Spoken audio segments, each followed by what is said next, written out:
Roll call. What is it? Mayor In the way? Napleton? Here. Councilmember Achara? Here. Donlin? Here. Fisher? Here. Terry? Here.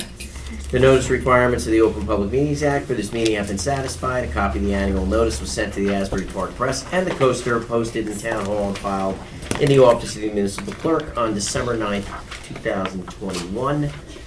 Before we get started, I just want to remind everybody that these meetings are videotaped and audio taped, so please be careful what you say. Let's start with Greg.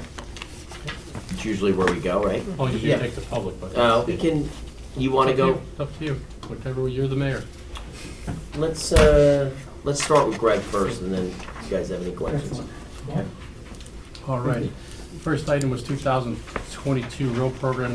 We completed the preliminary concrete assessments, gave those to Jesse. Those will be going out in the next couple of weeks for the new road program.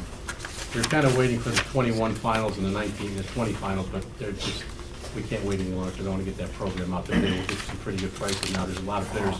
Just bid one 2 weeks ago, and there was a lot of very good bidders. Showed up, 9 of them. So we got some really nice numbers right now. They're all looking for that job first out of the box for next year. So we'll do okay with that. 21 program, we're finished with the final concrete assessment. The 20 program, the final assessments are being sent out for that program. Next item was the 5G ordinance. I passed that out. What I passed out to you is actually an agreement that we got from Unisite, the company. And we talked about this a little in the past. These guys want to control all the poles, and that's what we're kind of talking about. If you had one company, you gave it to them, they're going to control the pole locations, and anybody that comes in and wants to put a site in, they have to contact them to put the pole in. The positive is we get control of the poles because they control them for us. The negative is people may not want to deal with them. Right now, I have a situation in Seabright where we started this about 3 or 4 months ago. Verizon came in and was threatening to sue and all that because they don't feel they have the right to do certain things. So we're tweaking the ordinance up there. So that's why I probably recommend I give you guys this. This is just their agreement. Maybe next month, end of January, that we'll have a second meeting with all those guys, and the ordinance will be much more refined, just to work out some of the details of how they get in the community site's poll. But it's all doable for the meeting today. So, but this is really kind of that agreement is for one guy to have the right to put all the polls in town, and anybody who wants a poll in town has to go through them. They consider themselves a utility, so they're not looking to give us any kind of money for the location of these poles. And sorry, why would we use them as opposed to us doing it? Well, we wouldn't really do it if we don't have somebody like that we could put that in. We don't really want to be putting poles in. So then what would happen is, say Verizon came in and they said, hey, we just want to do the east side of, this section of town. They're going to come in and put 15 poles in and go away because they have enough coverage through the rest of their system elsewhere. Then you're going to have somebody at AT&T come in and say, well, we want to put in our 20 poles in this area, and they could overlap and be in the same locations because they don't necessarily, have the same coverage. They can't use Verizon's coverage, so we're going to have 2 sets of poles in the same area. So how would this company fix that? This company, what happens is we're mandating that every pole in there has to be able to carry 3 carriers. Okay. And they all fit in the same pole, and I gave you attached to that, I gave you a copy of the detail of what the poles look like, and the canisters vertically stacked in there for 3 people, and then 3 antennas in the top node. And we can say how high and how far apart and that kind of thing, or we just? We regulate it. We can regulate that, I mean, okay. if we have to prove to that the spacing doesn't work or the height doesn't work. Per my meeting today with Verizon, they said that they only need like 36 feet, and everybody carrier above them with antennas would only be 2 or 3 feet away. So these poles, instead of thinking they're to be like 60 to 90 feet tall, they're thinking for these small nodes, they're only gonna have to be like 36 to 40 feet tall, which is kind of nice because our existing poles are only that big. And one of the things we're working out is that's where the ordinance will come in. We're gonna try to have these guys located them at intersections where there's light poles and then possibly put a light on the structure. So the pole may change a little bit, but it will be the same location of an existing pole. That's what we would like to And do. Verizon didn't like this, why? No, Verizon was worried about it because they didn't realize that, one, we were putting in the ordinance, we said you could have 3 users, and they don't really like the pole that Unisite has because they want to just a difference of attitude. They can fit in there, they realized that we were going to allow them to fit in there, so they were much more amenable to the project. And once we had the meeting today and told them that we can control all this for them, they thought that they had to build a pole higher And we said, no, the pole's gonna be built to the right height, it's just your antenna will be a different height than that top node. So once we kinda got all that out, they were much more happy with that. What, and we can get into this next meeting, but what happens when the fourth carrier comes? Well, per my understanding of Verizon even stated today that there's not even really more than two. So they're kind of, because there's been a couple mergers in the industry, apparently Sprint and somebody else merged. Well, you got T-Mobile, you got Verizon, you got AT&T. Yeah, but I think they were saying in the 5G industry, Okay. there's only two main carriers right now for that 5G stuff. How But many that's- of these poles do they foresee going in? Well, they're kind of saying, first they said they didn't want us to have them spaced more than 500 feet apart. But in our meeting today, they said like for Seabrook, which is a couple miles long and very narrow, they said they would do that whole strip in with 12 poles. So it's about 1,000 to 1,200 feet per pole, which is kind of what we have at 900 feet. So it really gets into the, how dense things are. We really don't have any density. What knocks it out is high buildings. We really don't have that kind of density. So of course, down Route 35, they're gonna be a little more intense because you have all the business units you have over there. And anywhere you have high density will require a few extra nodes. So these are strictly 5G. 4 and 5G. 4 and But everybody really, from this point forward, will most likely be 5G. Right. Greg, do you have any concern that there's like this could turn into a legal debacle where all of a sudden now it's a class action lawsuit, everybody's fighting, it goes to the courts, courts never know how the courts are gonna decide, next thing you know, we got pools everywhere. Well, that's why we're having this meeting with Verizon. We think, Verizon was very happy with the results of that meeting today. So if they're on board, I think that's really the big dog out there. If they can go along with these polls, we should be fine. Gregor, is there going to be a limitation as to the zones that these poles are going to be allowed in? They go everywhere, just like a JCP&L poll. I was going to say, I think they had one, we just did one in Freehold, and essentially we zoned it, there was certain zoning requirements, so. Because these are all in the right-of-way, they're all in town right-of-way, so they're really not in a zone technically. Yeah. You know, it's a shame aesthetically, they're, sorry, my opinion, I think they're ugly. I mean, it's a shame you can't do anything better than some, Well, Verizon's poll, what they have in mind is they want to put 3 canisters at the base, at 120-degree segments. One guy gets each piece, and then they go vertically up. But their pole has to be 3, maybe a little bigger than 3 foot in diameter. So, these are only like 18-inch, so they're like the size of a normal pole with a skinnier piece in the middle, where the other thing is larger. And the problem you have with that, and we discussed that with them today, more of a problem in Seabright than here, anywhere they're in the floodplain, those have to go up above the floodplain. So there, you're talking, that pole is not just 3 feet, first like 9 feet. It starts that big and has to go bigger than that because the floodplain is 6 feet high there. So they're gonna be, the pole's much larger there. And anywhere we have, like Overbrook, if they get into that area over there, anywhere the floodplain is up, a couple of streets we have are in flooded areas, have to raise it up maybe a foot or two, but the pole, the Verizon pole is bigger, that's why we're trying to talk to them about this. and there's no way to stop this. The train's coming no matter what.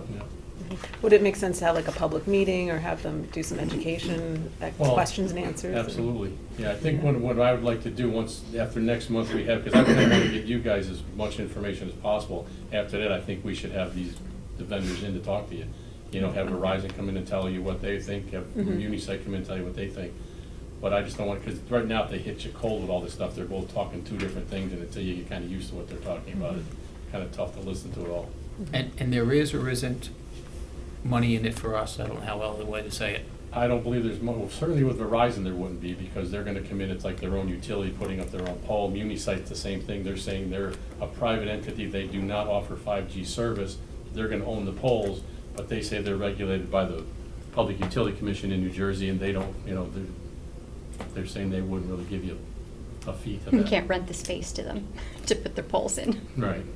Would they give us a We discount, can't. like in Well, terms I of? don't know, I guess we could ask them, but, they were kind of telling me it's kind of like a JCP&L thing. We really don't charge them for their poles where they. Why isn't it like a Cablevision thing? I don't You mean think, where we get a check? Cablevision uses JCP&L's poles. Yeah. Cable is the head end and the equipment and stuff, we charge for the license agreement for X amount of years. It's not, Yes, so but it's you not could for the probably- pole. My point exactly. You could probably do that, that's something we could talk, you'd have Or to. Kelly's point exactly, but Yeah. But I don't know you'll get a per price per pole, but you might get a franchise fee or something from it. And safety with these 3 5Gs all going in one pole, I think to what you were getting at, where they're gonna be zoned. I mean, if one of those go to my house and I already had a cancer kit, I'm not so sure I'd want a cell tower looking like a pole next to my house. Yeah, well, that's what we have to get into too. I mean, when they gave us a map, one of the things we require is a general map where all their poles are going. And they're very spaced out, but to Dave's point, somebody's gonna have a pole in front of their house because they're mostly gonna be located at corners because as per our discussion today, they like the value of the open street because there's no blockage, so they get a lot more coverage down, especially at intersections. So they're gonna mostly be at intersections, not in the middle of blocks. So that the corner properties are gonna pay more of the price for this than anybody else. Is this So- going up through Eatontown, and like, how are the other neighboring towns kind They're of? kind of hodgepodging around. Like, they've been Hodgepodging. down in like Wildwood, Atlantic City, Ocean City, all down the southern part of the coast. Now they're kind of starting up north and working their way down. But I know they're in Bradley Beach, they're in Deal, they're in Long Branch, we're just starting in Seabright. They're not in Monmouth Beach, to my knowledge yet, or in between Long Branch and us. So they're kind of, I don't know how they're picking it, they're just, they have their own method. And has this, Matt or Marty or Greg, has this been tested in any court or any issues that you guys are aware of? And I think the problem they have is all the other towns, I mean, we're kind of looking into it, but right now they've kind of, I don't know how they license it, but what we're talking is MuniSite had their site and Verizon has their sites in some of these towns. There's nobody that's co-located yet. We haven't had that because they have so much area they're trying to cover, they aren't fighting that fight to co-locate. So that's what, kind of why we want to get to that before we start putting poles in. The fight for the future. Yeah. But, Okay, thanks. okay, next one, 1001 Wickapeco, our golf simulator. We figured we shouldn't call it the golf cave anymore. The golf simulator, we held a progress meeting yesterday, that's going pretty good. We had the vendor out explaining, we kind of went over again, all the detail he needs, everything went well. The space is good for it, so we're moving along. Do we, just dotting the i's and crossing the t's, does that have to go out to bid for a vendor or? Yes, well, no, we're gonna put the vendor in our bid that we put out for the work. Because what's gonna happen, is we're gonna do a demo to take all the interior walls out that we don't want. And then we're gonna put out a bid to put the walls back up for these sleeves, the cave, essentially the cubby holes that each one of these simulators is in. And part of that will be installing the simulator. So we'll put that out as a bid with them included. And I'm asking, that's the best way to do it as opposed to getting 3 bids for different simulators? Well, it's gonna be too high to get 3 bids. So we're gonna put out the public bid, so all simulators will bid on it. Oh, that's what I'm getting. Yeah. Oh. You're talking the same thing. Okay, Yeah. got it. Yeah, when you say quotes, I mean, He's quotes just are, not putting quotes out are a a scary separate word. bid just for that, he's gonna bid it in with the entire work. Got it. So, yeah, it'll all be Okay. included in one, and be public bid. Got it. That way we should get the best price out there. Okay, next thing, South Edgemere, heard from JCP&L, they're gonna be moving the poles next week. And the steel's due in the beginning of January, so that work should be starting sometime mid-January, and probably be done by the end of January, hopefully, weather dependent, obviously, but once JCP&L moves the poles, we should be going pretty good. Okay, the next one, pond dredging, Fireman's Pond. We have the test results. I don't know how many people want to see them. I brought copies for everybody, but I don't know how many. It's a summary report. You want a copy of that? Pass them out. It's only a summary report. The lab hasn't completed the full report. Generally, there's some things in there that we cannot just directly use for disposal at the golf course. We have to mix. So there will be a mixture plan that we have to do. The nice thing about it is the gradation came out at 70% sand, which is great because it helps with our dewatering replacement up there. We're not dealing with a lot of slop. So it's pretty nice. And actually, the other 2 ponds, I think, were over 80% sand. A timeline for dredging, I was looking back at my notes, one note said January, but then another note said the fall, and I'm not sure which one Yeah, we'll be is. doing it in the fall. In the fall, because of the next- golf course, yeah. that's what I thought. Right, I had a we'll do it note next from fall. January, I think, from a previous Yeah. hopeful time Right. frame, but Yeah, the fall, yeah. okay, So it should probably be dredging starting like end of next November. okay. Because Because the golf course will be- some people in environmental commission want to do some rain gardens and things like that, but they want to wait till the dredging's done, Yeah. plantings and things like Right. that, but they'll have Yeah. to wait until next spring, not this spring. Mhm. Well, To do spring it. of spring of, 24. 2 springs from now. Yeah, right. Yeah. So what was in here? Anything exciting? Nope. Not really. It's all just, you know, Just a bunch of numbers. that yeah, just- it's just chemical numbers. Second Yeah. series at Prairie Ah, Rock. the Might second- want to wait till the movie comes out. Yeah, yeah, pretty much just tells you there's some things that are over the hit levels, and we have to mitigate. Always like the impressions. Yeah. Okay, the next 2 items are pretty much the same, both Adam Evans right-of-way vacations, both of the deed descriptions are done. I don't know where we are with giving those properties to who they're going to in the deeds. I know one of them, we're waiting for Jennifer Krimko, and remember the deed restrictions they were gonna put on the 2 properties. Gates Avenue? And then the last email I saw from her, she said that they were actually gonna merge the property, so they didn't Yeah, have to do deed they would have to restrictions. do, right. So we're not gonna have to wait for that deed to come through and be approved before we process these. So I guess we're ready for them whenever they're ready. All right, well, let's make sure about, have you spoken to Jen about that, or? Which one? I know one, was one the grant? Jake's good. She needed new lot numbers, and so Right. I gave her new lot. All right. Okay. That one, then no, I didn't talk to her about the one Jake saw. So we have to wait till we get those approved Yeah, deeds this is, before Adams we can Avenue. vacate the road. Adams, I think it's Adams Yeah. and Grant, or whatever? Adams Avenue. Adams Avenue. What One about of- Gates? That wasn't Gates that we No, were? this is Adams Avenue they're talking about right now. Yeah. Okay. Next thing, 1515 Logan.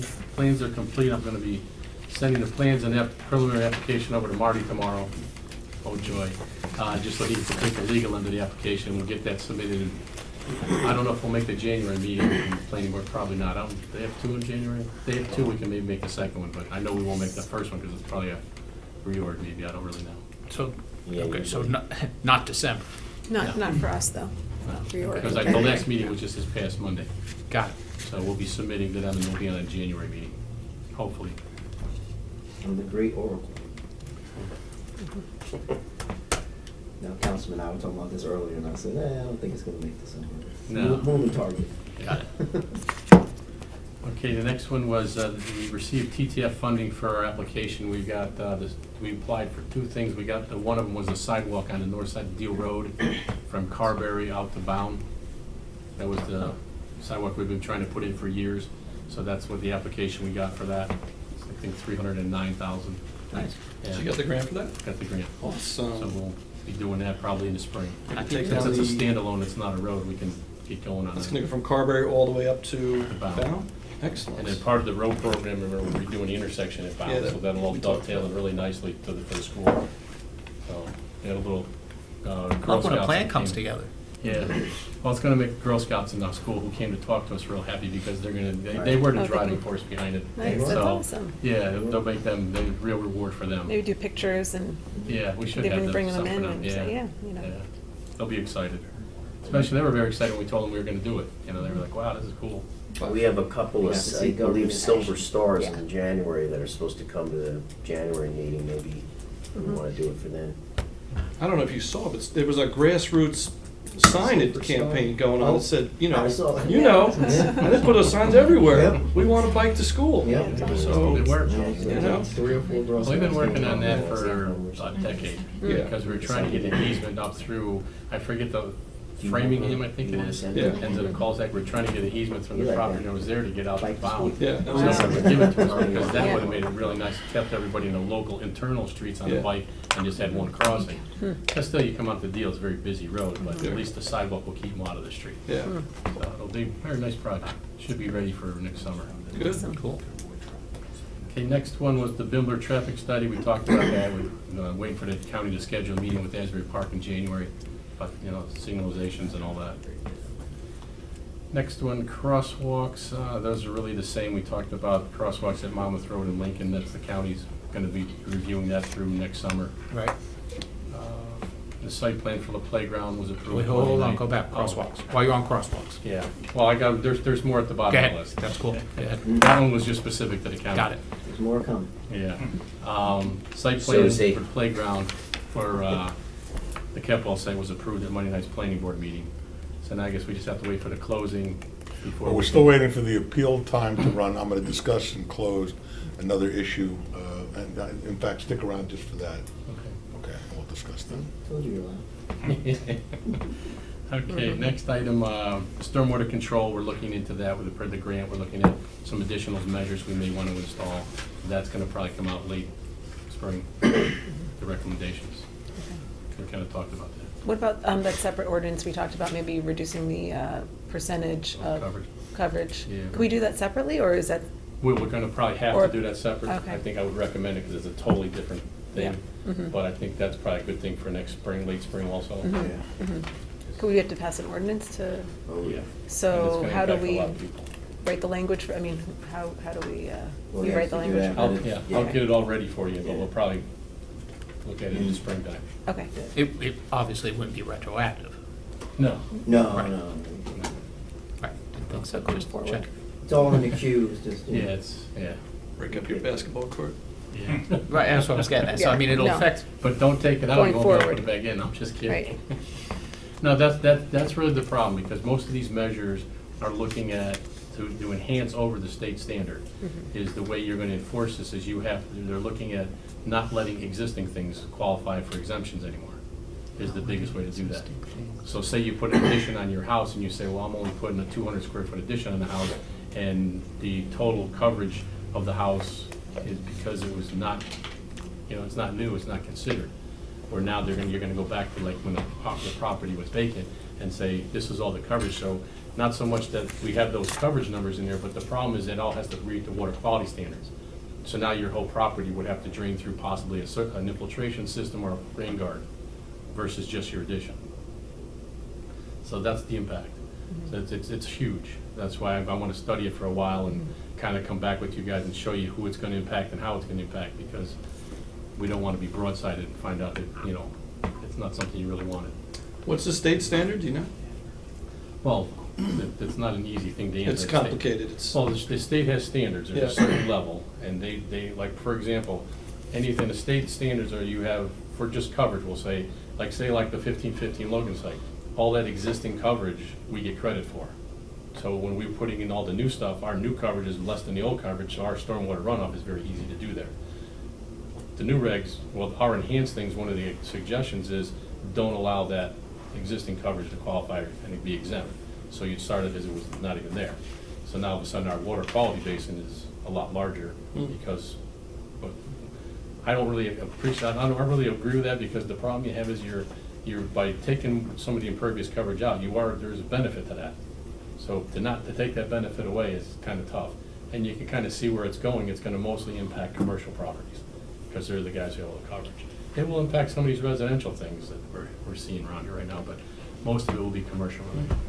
And another thing we're catching up on too is, didn't the state just revise some of the, Yeah, we just adopted the new rules Yeah, last year. yeah, Yeah, so so- they were more stringent right there, and now these are kind of additions, like additions to see if making you it even want to. stronger? Because some towns want to go the extra level because you have a situation where you're flooding, it's like Little Silver is a perfect example, because it's 100% developed. Right. So the only way you can go there is you have to go back after the existing stuff, so you want to enhance those.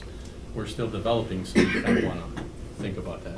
so with regard to coverage, is the water situation mutually exclusive from saying, I have a 100 by 100 foot lot, I can only cover 40% of it, or that they're both tied together? They're tied, but they're not. That is, coverage percentage has nothing to do with the runoff that I'm talking about. Okay. It's like an aftermath of the coverage you put in there. Yeah, it may be impacted by it, but it's not Yeah. the So- same issue.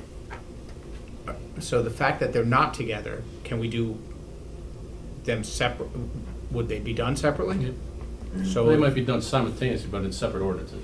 So if and that's being studied too, because that's more in line with the impervious surface. Right. Right, yeah. See, So 'cause we're looking I- at that too. That may be the better way to That's where- enhance our Mhm. stuff. Instead of saying you can't account for the old stuff, let's just reduce the coverage on the lots. that's, But negative to that is it doesn't hit the commercials, because they're already covered. And, they already have a lot of coverage based on what their property size is. See, like a residence, a guy keeps adding on basketball courts or additions or pools and pool decks and cabanas, they're growing, so that's how we're gonna stop that problem. We're gonna maximize the coverage. But in a commercial site, when they're coming in, they're already 80% covered, most I of see what them. you're saying. So it Right. doesn't really have the same impact there, so we might have to do a combination of both. okay. Thank you. That's why I kind of want to get into, And because I was it's not saying, one because of easy. all of this, it's gonna take a minute to Mhm. Yeah. synthesize everything. Got it. It's not like get it done by next Exactly, meeting. it's not one of those We deals. can, but you I mean, was like, gonna it's say on here January now? meeting, It's like, let's where just is change it it? from 50 to 60. whatever. Yeah, that's. well, you can, but you don't want to, you know, I got it. if we did that for residential, I wouldn't have a problem with it. If you did a coverage thing for residential and say, hey, instead of letting these guys go to 75% coverage, we're gonna go straight to 35 and maximum to 40 with a pool and a cabana, that would be easy. Can we do that then? Yeah, January?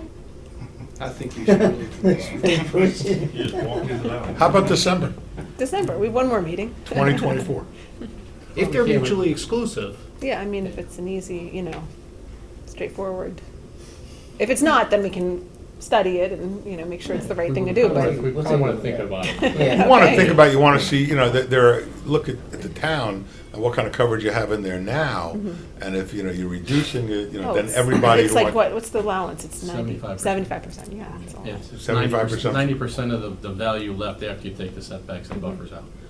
But what I want to do, maybe what I'll try to do for, maybe not the first meeting, January 2nd, somewhere in January, I'll bring in some examples of the residential, how that would impact, the different zones. And we'll kind of look at it, because that's what I'm going to do. So I'll just share it with you as I'm going along through it. But instead of worrying about the commercial, I'll just specifically focus on the residential for now, and we can maybe separate that out. And you're talking about impervious coverage, not building coverage, that's Correct. another Yeah, issue. exactly. Yes. That's what I was talking Because that's about 30% about. a lot. And point of clarification, we may not need that last meeting, it just sits there for Okay. if we need it, so.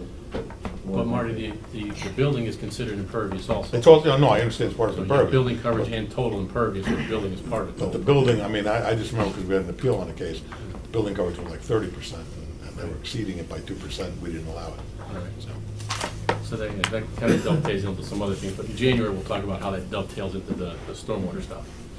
Okay. Site plan stormwater, just want to talk about stormwater. Okay, the next one, Bryan Avenue. We've been contacted by a guy who lives at the end of Bryan Avenue, there's a cul-de-sac. The curb was really torn up by the plows. There's about 100 Well, feet you of know curb in what's there, on. maybe 120 feet of curb. So we have enough money left in the road program budgets for the last couple of years, and I've contacted the owners there. One guy's already, who wanted his agreement to how we're gonna have to do this, trying to get hold of his two neighbors so they can all be part of it. But just so you know, we may be doing that sometime in the next month or so, if they'll agree. What we're doing is, we told them that we pay for the curb, they have to pay for their aprons and the sidewalk part of the apron.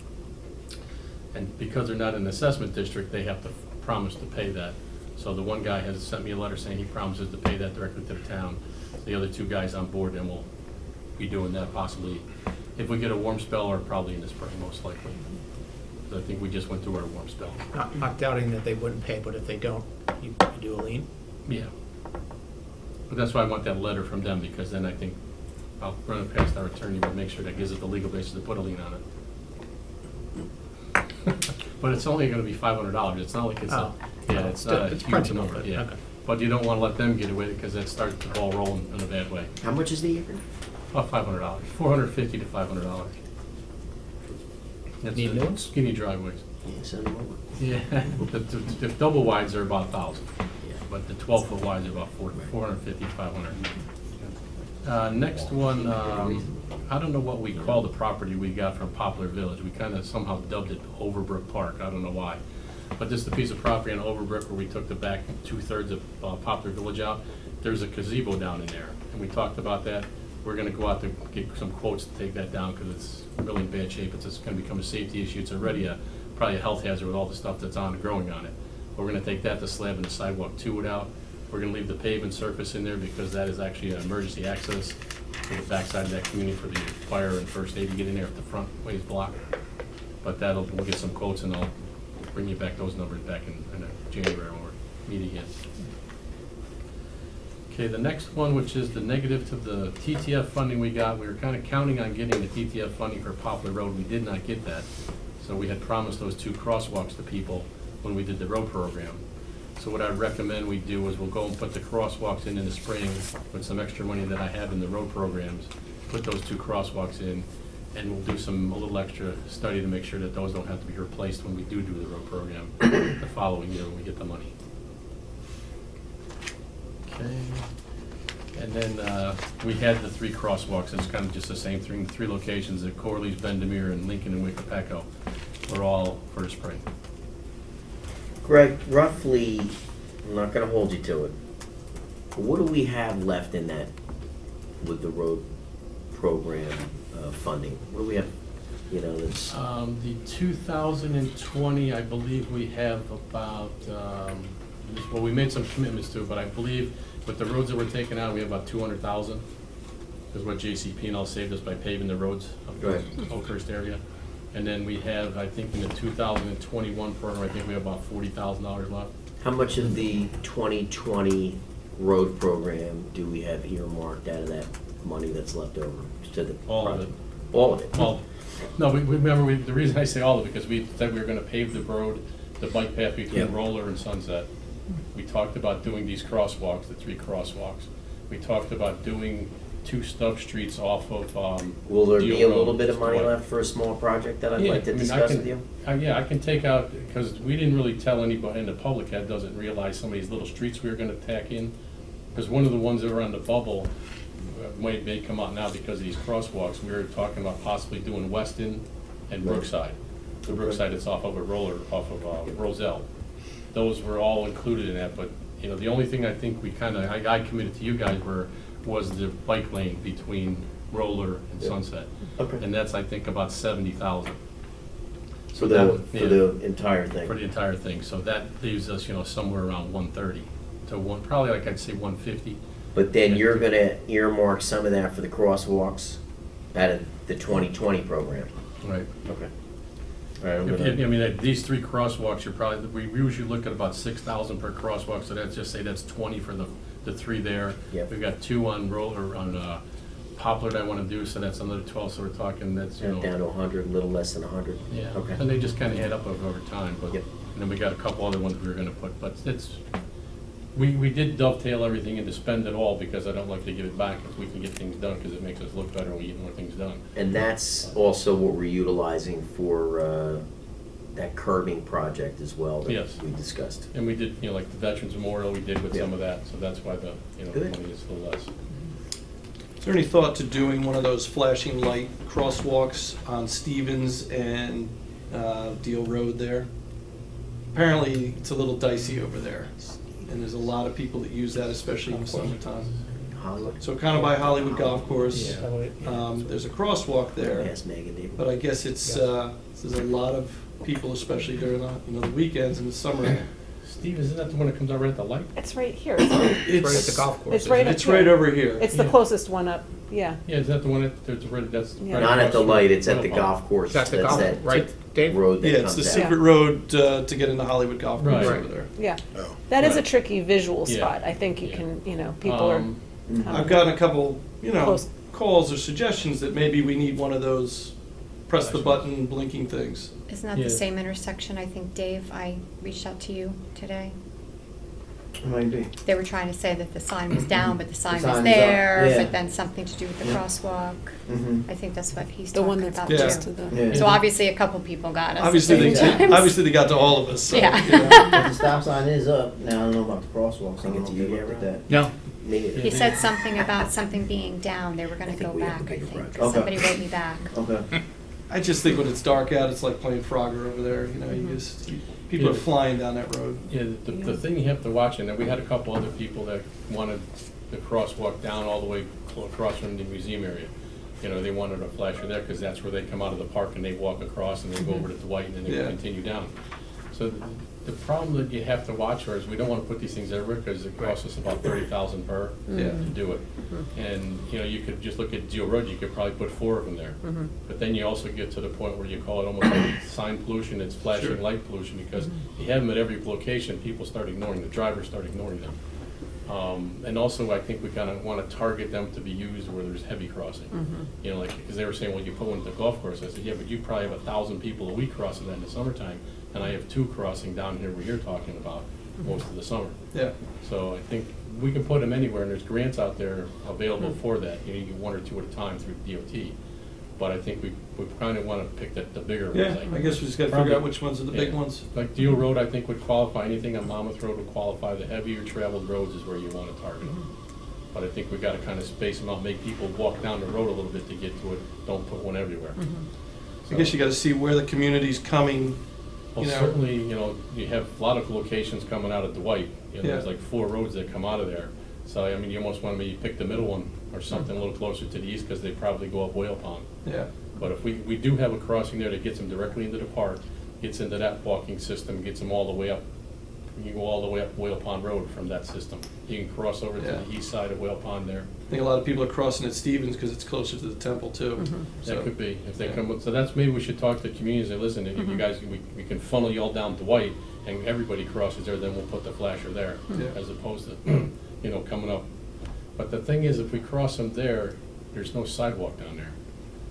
The whole side, I mean, I'd rather cross them where we have the cross where it dies into the park, and they walk Right. along the frontage of the park, and they come up to Freehold Road and cross back over, and they're gonna crosswalk there. I think they just walk on that back street there, what it is, Stevens Drive or whatever it is, right? Yeah, That- Dwight and then up to Dwight, Stevens, yeah.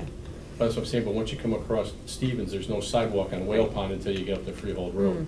So I think it'd be safer if we cross them where we have the Earlier. crossing now, get them into the park, let them walk around Joe Play Park sidewalk around the whole frontage, so you can still see the street, and bring them to Freehold where we just put the crossing, go across Freehold to get to the east side of the road, if that's the side they need to be on. I think that they're going to Shadow Lawn because the temple's over there. Yeah, so that would be we could do it that way to Freehold and make them come back a block. But I mean, because Yeah.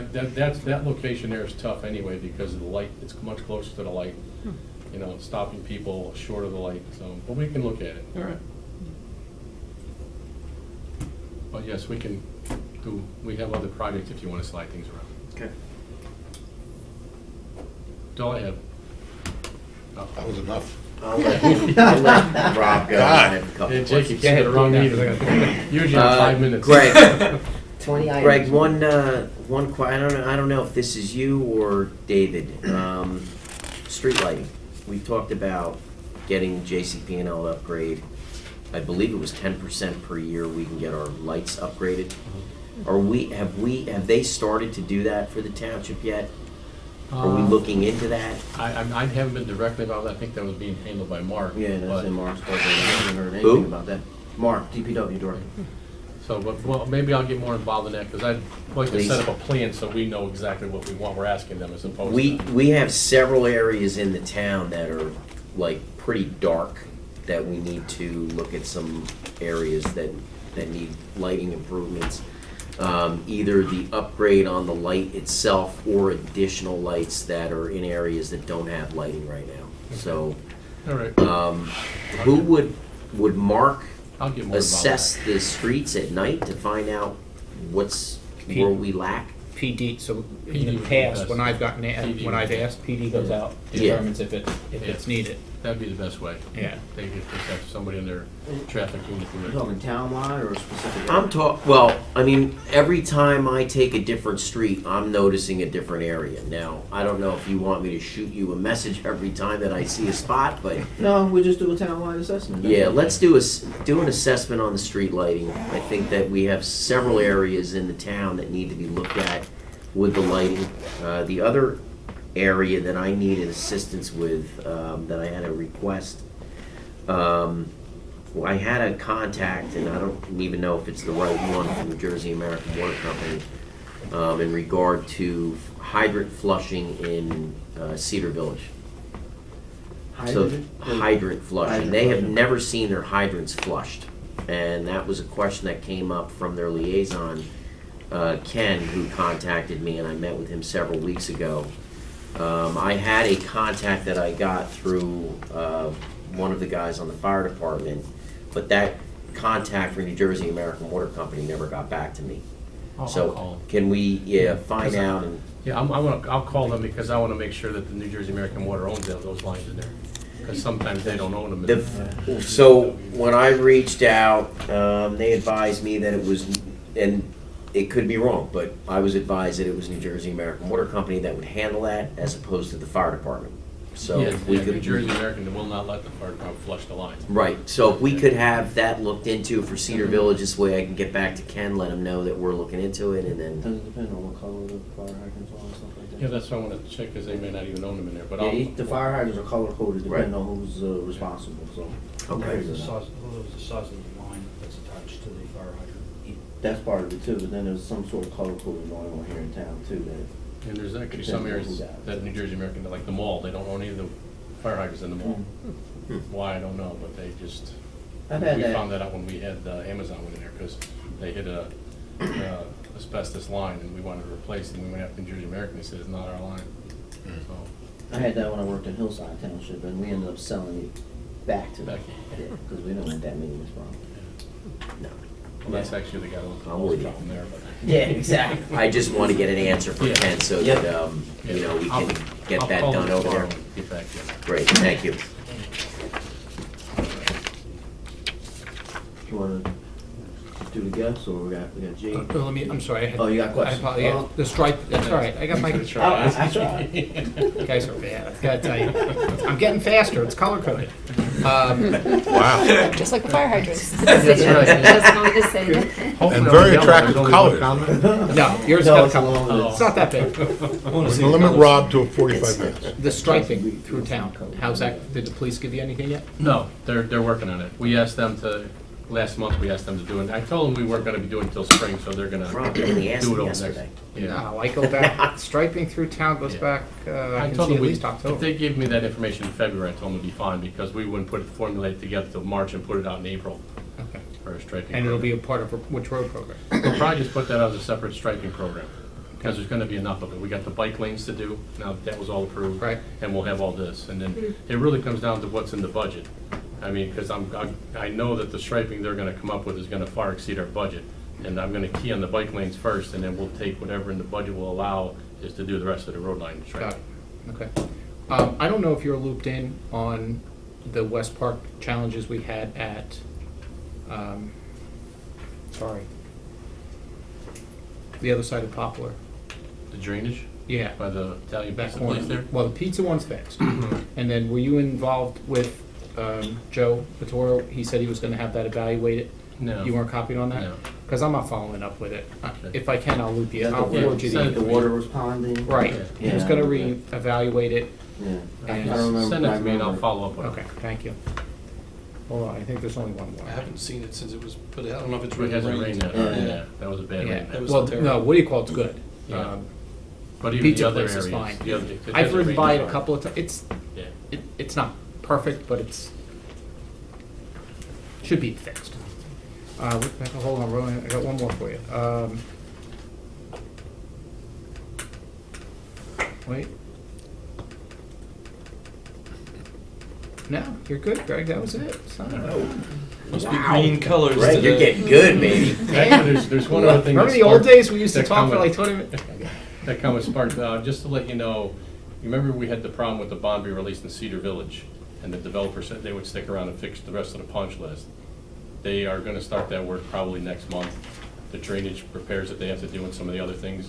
We've been going through with the board, they've been totally looped into this, Dave and I've talked to them. I've talked to them specifically this week. They approved the extra inlets that we need to fix the ponding problems on the road, so all that is being worked out. It's because we were worried about them not honoring their bond, but they did. That's just a little aside that I thought I'd tell you. Gentlemen, any comments? Sure. Greg, a lot of you aren't aware, Greg very thoughtfully and courteously saved the gazebo experimentally, because you knew its load-bearing structure was worth considering.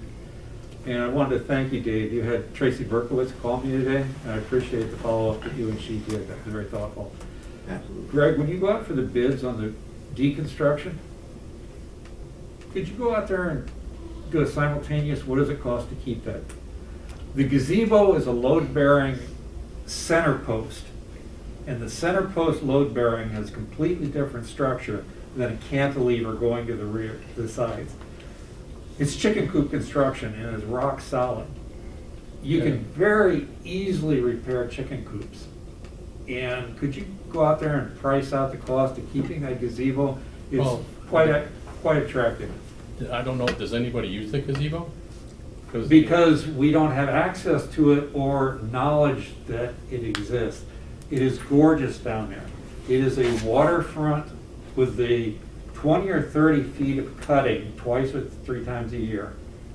The kids can go down and splash in the water. It's gorgeous down there. It's just, the fact that it's not being utilized doesn't mean it shouldn't be utilized. Well, I think what I'm gonna do, I'll recommend to the mayor and council, I'm gonna do an evaluation what it costs to fix it. And they'll have to evaluate whether that's worth the money to fix it. That's fabulous, Yeah. because you very respectfully saved it. Yeah. And again, the load bearing in the center is a completely different construction than a cantilever load bearing. It's really cheap to repair something like that. Okay. We'll evaluate it. And regarding ordinance 2405, I was wondering if I could discuss the Wikipeco.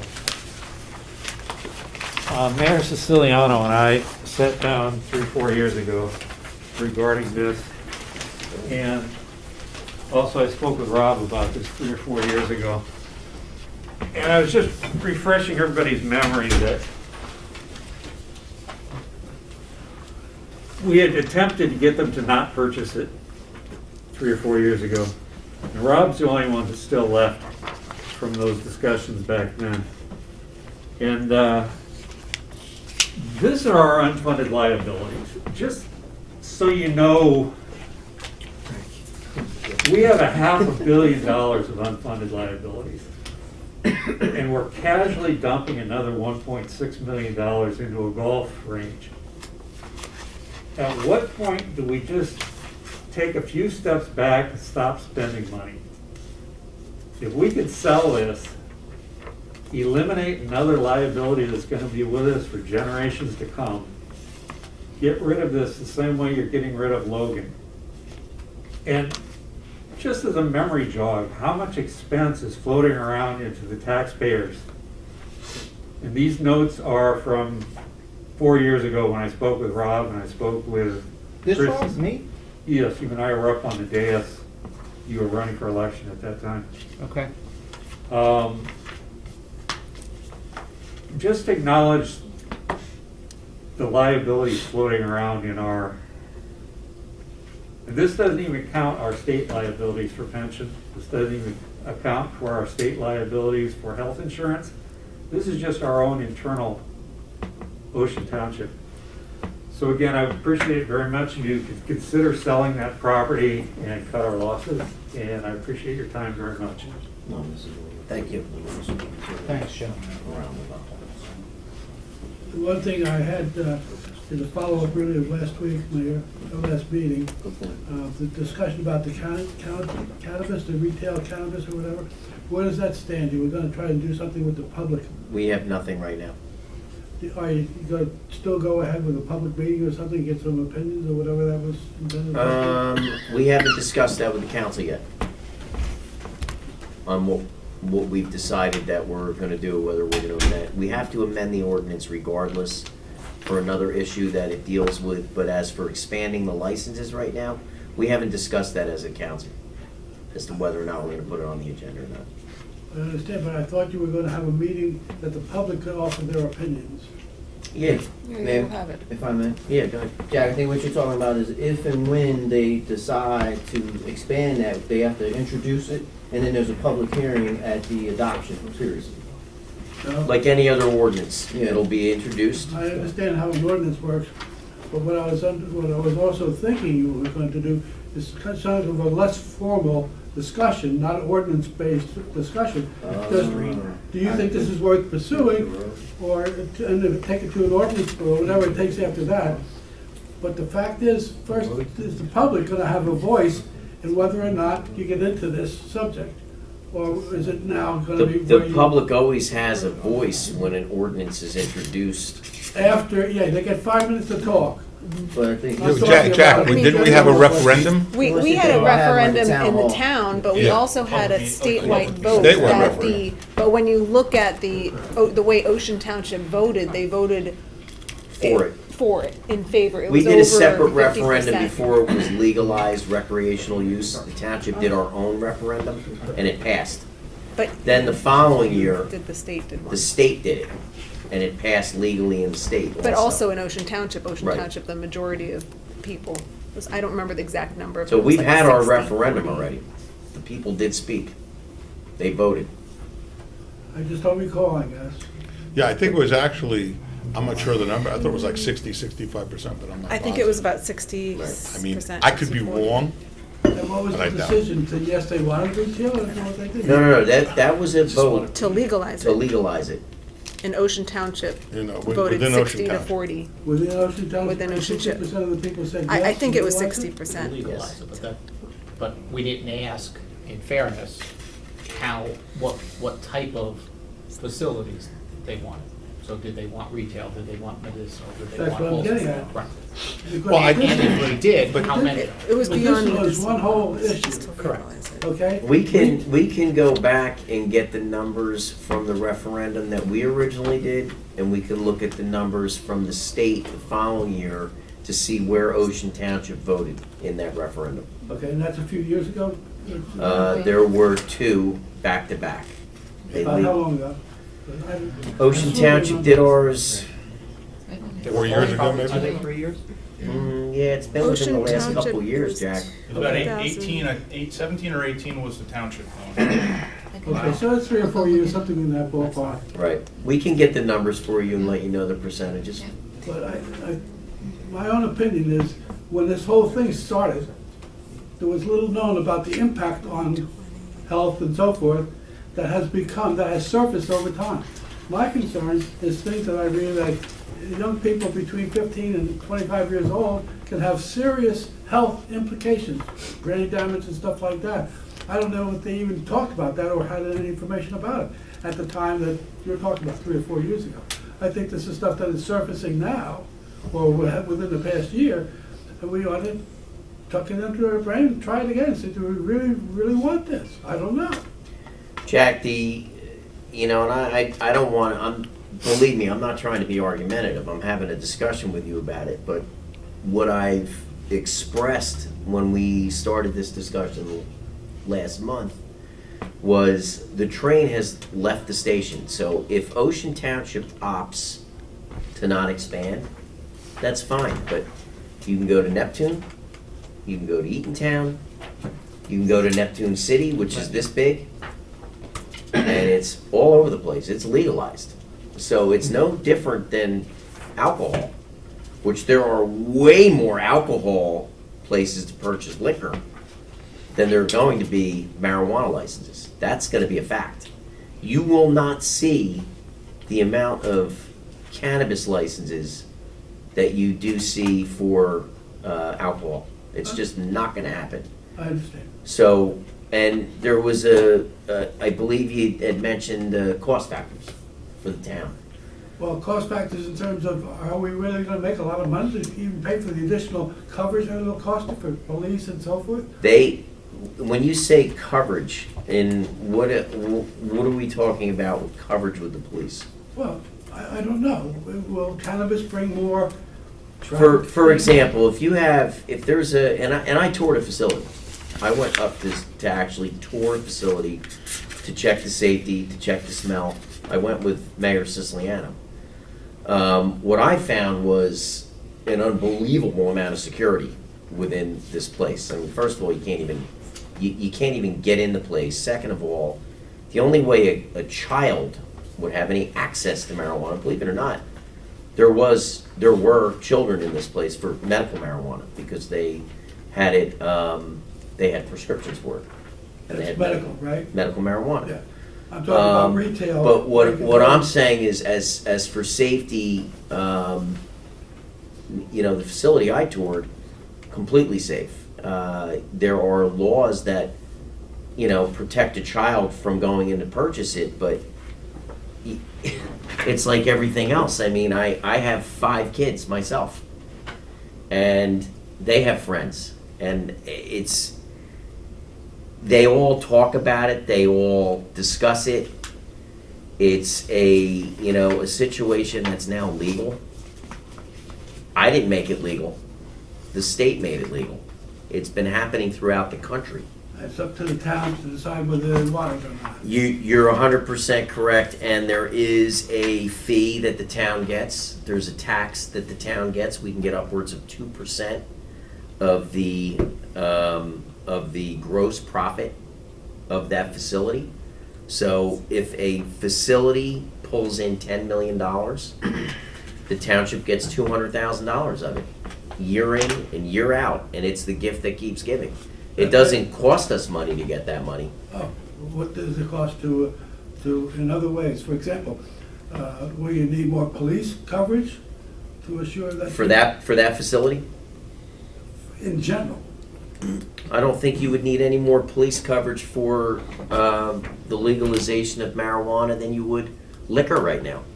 Well, not only that, but I think the point that the mayor made before is that people are gonna, who wanna get marijuana, are gonna they'll go to Neptune, they'll go here, they'll go there. So they're gonna get the marijuana and bring it back to Ocean Township. Plus, you can get deliveries into Ocean Township. Yeah, that's the. Okay, the other thing is you can call a delivery service, they could deliver to your home in Ocean Township. So the bottom line, and there's no preventing that. So the bottom line is, the people who want it are gonna get it, and the only, I know you're against it, but the question is, from the town's perspective, should the town make money on it or not? Or is it something they shouldn't be supporting because they're against it, whatever. But, it's there right now. So Jack, you take what Jim handed out about the unfunded liabilities and the amount of money that, taxes keep rising, and, we've been very good at stabilizing our tax rate.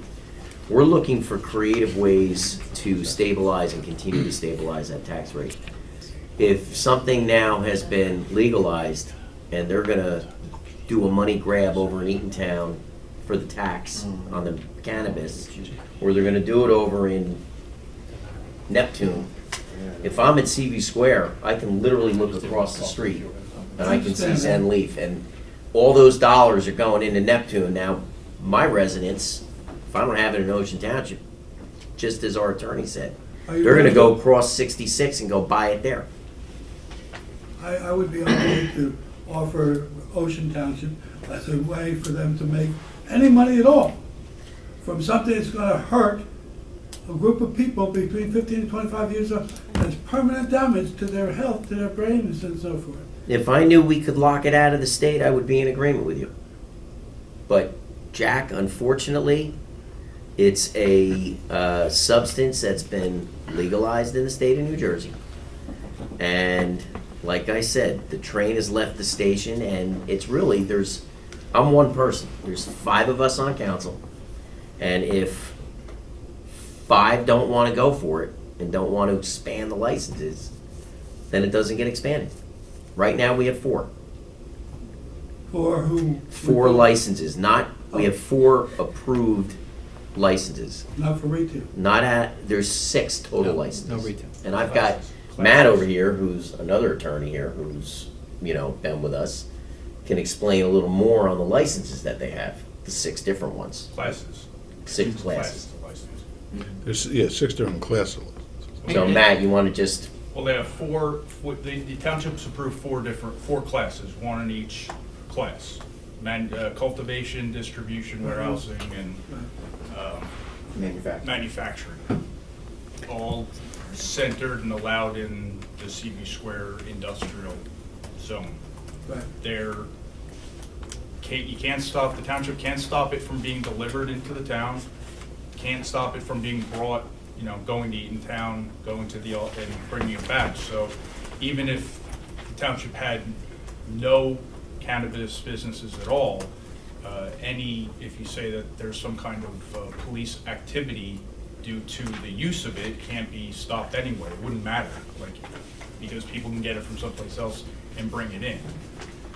That's So the fact that you are easing the obtaining of it for people here who live here, they don't have to go all the way to Neptune. They can find it right here, right at the corner of the drugstore. Actually, they can call up and get it delivered to them. Yeah. So that's, They could have it delivered. I understand. Jack. To support that theory, because that's what you're talking about. So the other side of that is, there's only 29% of the towns in the state that have approved it. So the overwhelming majority of the state hasn't approved it. Only 71% of the towns, 29 have approved, 71 have not. 29 have bought? Correct. Have bought? Yeah, And the other? Of any kind or just retail you're talking about? any kind. So we're in the minority now that we've approved it. But it could also be a wait and see situation too, where you Right. want to figure out how it's going to handle, how it's going to work out in the courts, how it's going to work out economically. So, yeah, I could see how some people are reluctant to do it. And actually, just remember that for that statistic, they had to have done something by the trigger date. So that trigger date said, okay, we'll say no, just because we don't want to let that automatically allow for it. So most of the municipalities in the state said no as a wait and see approach. They had to act and say no, as opposed to, a number of municipalities said, okay, we're going to take an initial step and allow it, because there's a 5-year period that you can't Change. actually you can't take it away within those 5 years. Any time within those 5 years you can add to it, but you can't take it away. So that's, Does this 70% that Rob's talking about, roughly 70, does it apply to retail? It applies to everything. I To don't- any kind.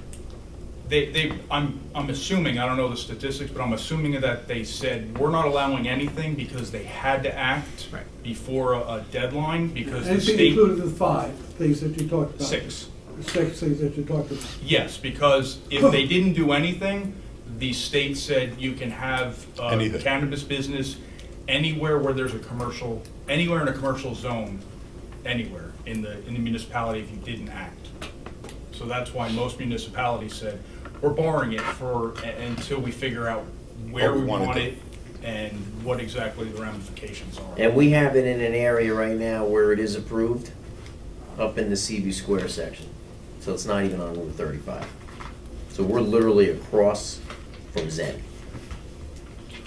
From Zen, that's the name of the facility. Place on in 66. Neptune on 66. And Jack, I mean, I know that, I know what your feelings are. I can tell you that my first cousin, Assistant County Council in Boulder, Colorado, where it's been legal for years.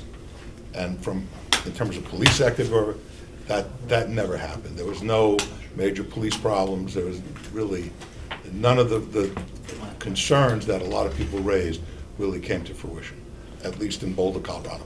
But Jack, what we'll do is when we do the ordinance amendment, it'll be announced, we'll have an introduction, the public will have the ability to speak on it. And will that include any discussion or whatever of the impact of marijuana on individuals, especially their health? People can bring that up at the discussion, at the public comment. Absolutely. Anything else, Jack? No, I think that's it. Okay, thank you. Thank you for the time. We're already into what should be closed session, so anybody have any other comments for work session? I think he has, Okay, we got a couple of our things manager. here. We got Jake here to talk about Councilman Chera's property tax exemption overview. Okay. So give us your quick version. Yeah, hi everyone. So the quick overview is that there's 6 classes of exempt property allowable under state law. Within that, there's kind of 3 general groups. 3 groups require no application, one group requires no application. That's your governmental entities and common elements of condominium complexes. And then also cemeteries and graveyards. No, sorry. Just governmental entities and common elements of condominium complexes or homeowners associations. You've got places that require an application through an initial statement. That would be any private school, any cemetery or graveyard, and then any of the things you generally think of as an exempt property. So your churches, your parsonages for religious leaders, but also includes things like the Salvation Army store on Route 35, which is an exempt property. And then the last group is totally disabled veterans. They have their own application, and they and their surviving spouses are exempt from taxes. All of these classes of property are exempt based on their use, not on the property itself. So it needs to be used in an exempt manner. Those exemptions run indefinitely. There's no expiration date.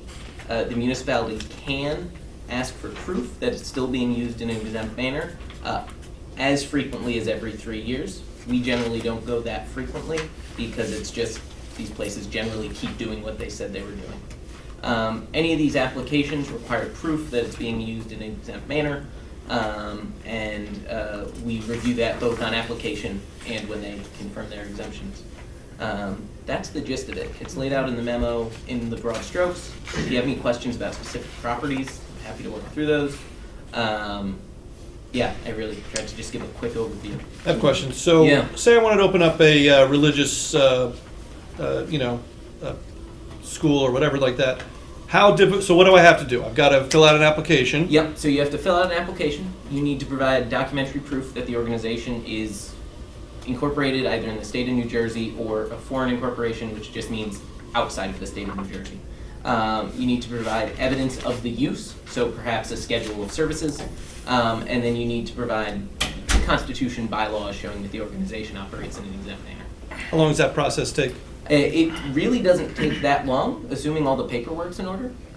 If all the paperwork's in order, and I can easily understand that all the paperwork's in order, it can be done in 24 hours. But the exemption doesn't kick in until the next tax year. So if you apply by November 1st, which is the deadline, you then are exempt as of January 1st. If you miss that November 1st deadline, it's not till the following tax year. So that'd be 2024. Could that be done by like residential properties being used as like a shul or? Yeah, so long as it is meeting that exempt use, it doesn't matter what the structure is. It does need to have a structure. You can't exempt vacant land, except for governmental purposes, preserved land, that sort of thing. But yeah, it can be a residential structure, of course. The ownership also, it has to be owned Yeah. by the nonprofit. By the It entity. can't just be, It Bob has to be Smith. owned by a nonprofit. Does there have to be a certain amount of people that attend? No. No. And this is one of those things where the law is written in a very strict manner, but Matt can correct me if I'm wrong, the judicial interpretations are generally very broad. So there's a lot of leniency given. So, Jake and I sent them the email out asking for this, so you guys saw what spurred it. What spurred it was a request from a resident asking about 3 specific properties, and I incorrectly, before talking to Jake, but saw that it was incorrect. Having said that, so one follow-up question. Yeah. Do you approve it solely on the basis of the application, or is there a site visit?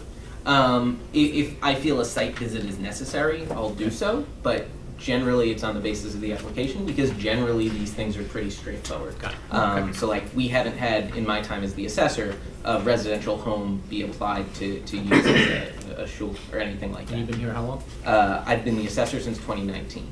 We had one when I was the clerk, but that was like just tying up loose ends back in like 2016, 17, So over on nothing- Larchwood. So no applications in the last 6 or 7 years? Not for a shul. We've obviously had parsonages, we've had the DSN over in the CDS on Norwood, we've had stuff like that, but no in-home shuls. And what did you, I don't know if it's in here, I didn't read the whole thing, you told me each religious institution has up to 2 parsonages? Correct, yeah, so any given religious institution can, so long as the religious institution owns the home, can have 2 parsonages for the pastors or religious leaders.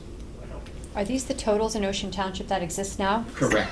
So there's 226 government buildings that are Not, exempt? not necessarily buildings, government parcels. So, Anytime the government owns property, it's. gonna Kelly, it could be a considered small It's like- little 40 by, But not vacant property, he said. if it's, No, if it's government, if it's it could be government, it can be vacant vacant Oh, okay. property. It could be an intersection. Yeah, Yeah, we own a piece of property like a with a circle. billboard on it. yeah. Okay. There's an empty parcel on Deal Road. that I You know couldn't we- have a church have a yard next to it that's a large vacant parcel, and that couldn't be exempt. But the government can own a park. We have all these vacant parcels that now we're sort of Right. selling. Yeah. Those were tax exempt and now they're gonna become taxable. Yeah. Okay. And there's a lot along like the Route 18 corridor, the Route 18 right away, there's a lot of just random parcels back there. And stuff like 91 that. miscellaneous? So that's gonna include totally it's disabled gonna be Dave's veterans. new school. Totally disabled veterans, and then also the common elements of homeowners associations and condominium complexes. So we don't assess for common elements because it's understood that the value of those common elements is in the either homes belonging to the So HOA the people that own or the condo are condos. paying? Exactly. Gotcha, okay. tracking. So Jake, just academically, what is preventing people from just going for this, filling out the paperwork and, figuring out a way to game the system, I guess? Trying to get my ideas. It's kind of a lot of work. I know, right? I'm just asking, academically. Yeah, it's a lot of work to run a nonprofit organization and put together a schedule of religious services or David took me 18 occurrences months that to are- fill out a 501c3 application. Yeah. And waited through 3 the years to state. get it approved. Yeah. How many years? Yeah. Yeah, Took me no, 3 it's years to get mine retro. I mean, I'm sure Dave's done it too. Kelly, myself. It's very, very difficult and time consuming. And it's pretty easy in a circumstance where there's not a lot of backs. Like someone's incorporated something a year ago, and they're now trying to get exempt on the parcel, and it's not clear that there's evidence of anything happening other than it being a home. Like you can kind of tell when someone's trying to game the system a little bit. Yeah, I guess that's my question. It's not like something you can go to the back of Rolling Stone magazine and fill out and No, you're all set. certainly not. Plus, from a compliance That way you get the standpoint, Jake, marijuana. don't we do further statements as well? Yeah, so further statements we do just about every 5 years. The last time we did them was just about 4 years ago, and so we'll be doing those soon. And the state just introduced a form to do a similar thing for the totally disabled vets. In the past, it was just a once and they didn't have to do anything again. But the state, there's been rumblings that they're gonna start reimbursing towns for the money that totally disabled vets would be paying. Hasn't happened yet, it may not happen, but there's rumblings because a lot of communities, especially down south, have a large population of totally disabled vets, and so they're missing out on a lot of revenue.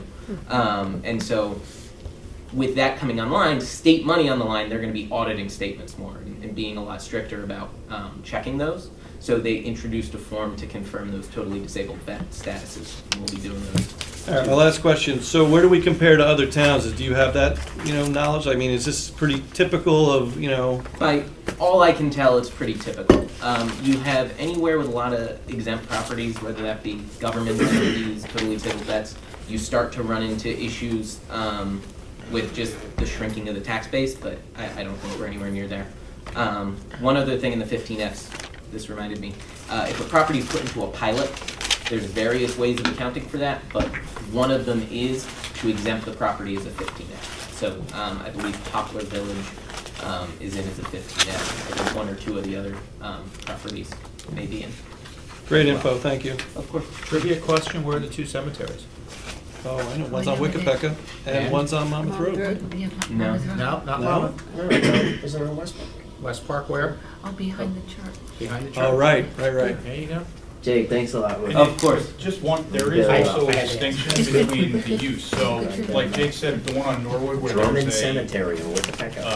religious, what's the what is the The boys? DSN. Yeah. Yeah. That has a CVS on it. Yeah. The CVS portion pays taxes. Correct. Despite the fact that there's a nonprofit that owns the entire parcel. The same goes for St. George Orthodox Church. They pay for their catering facility.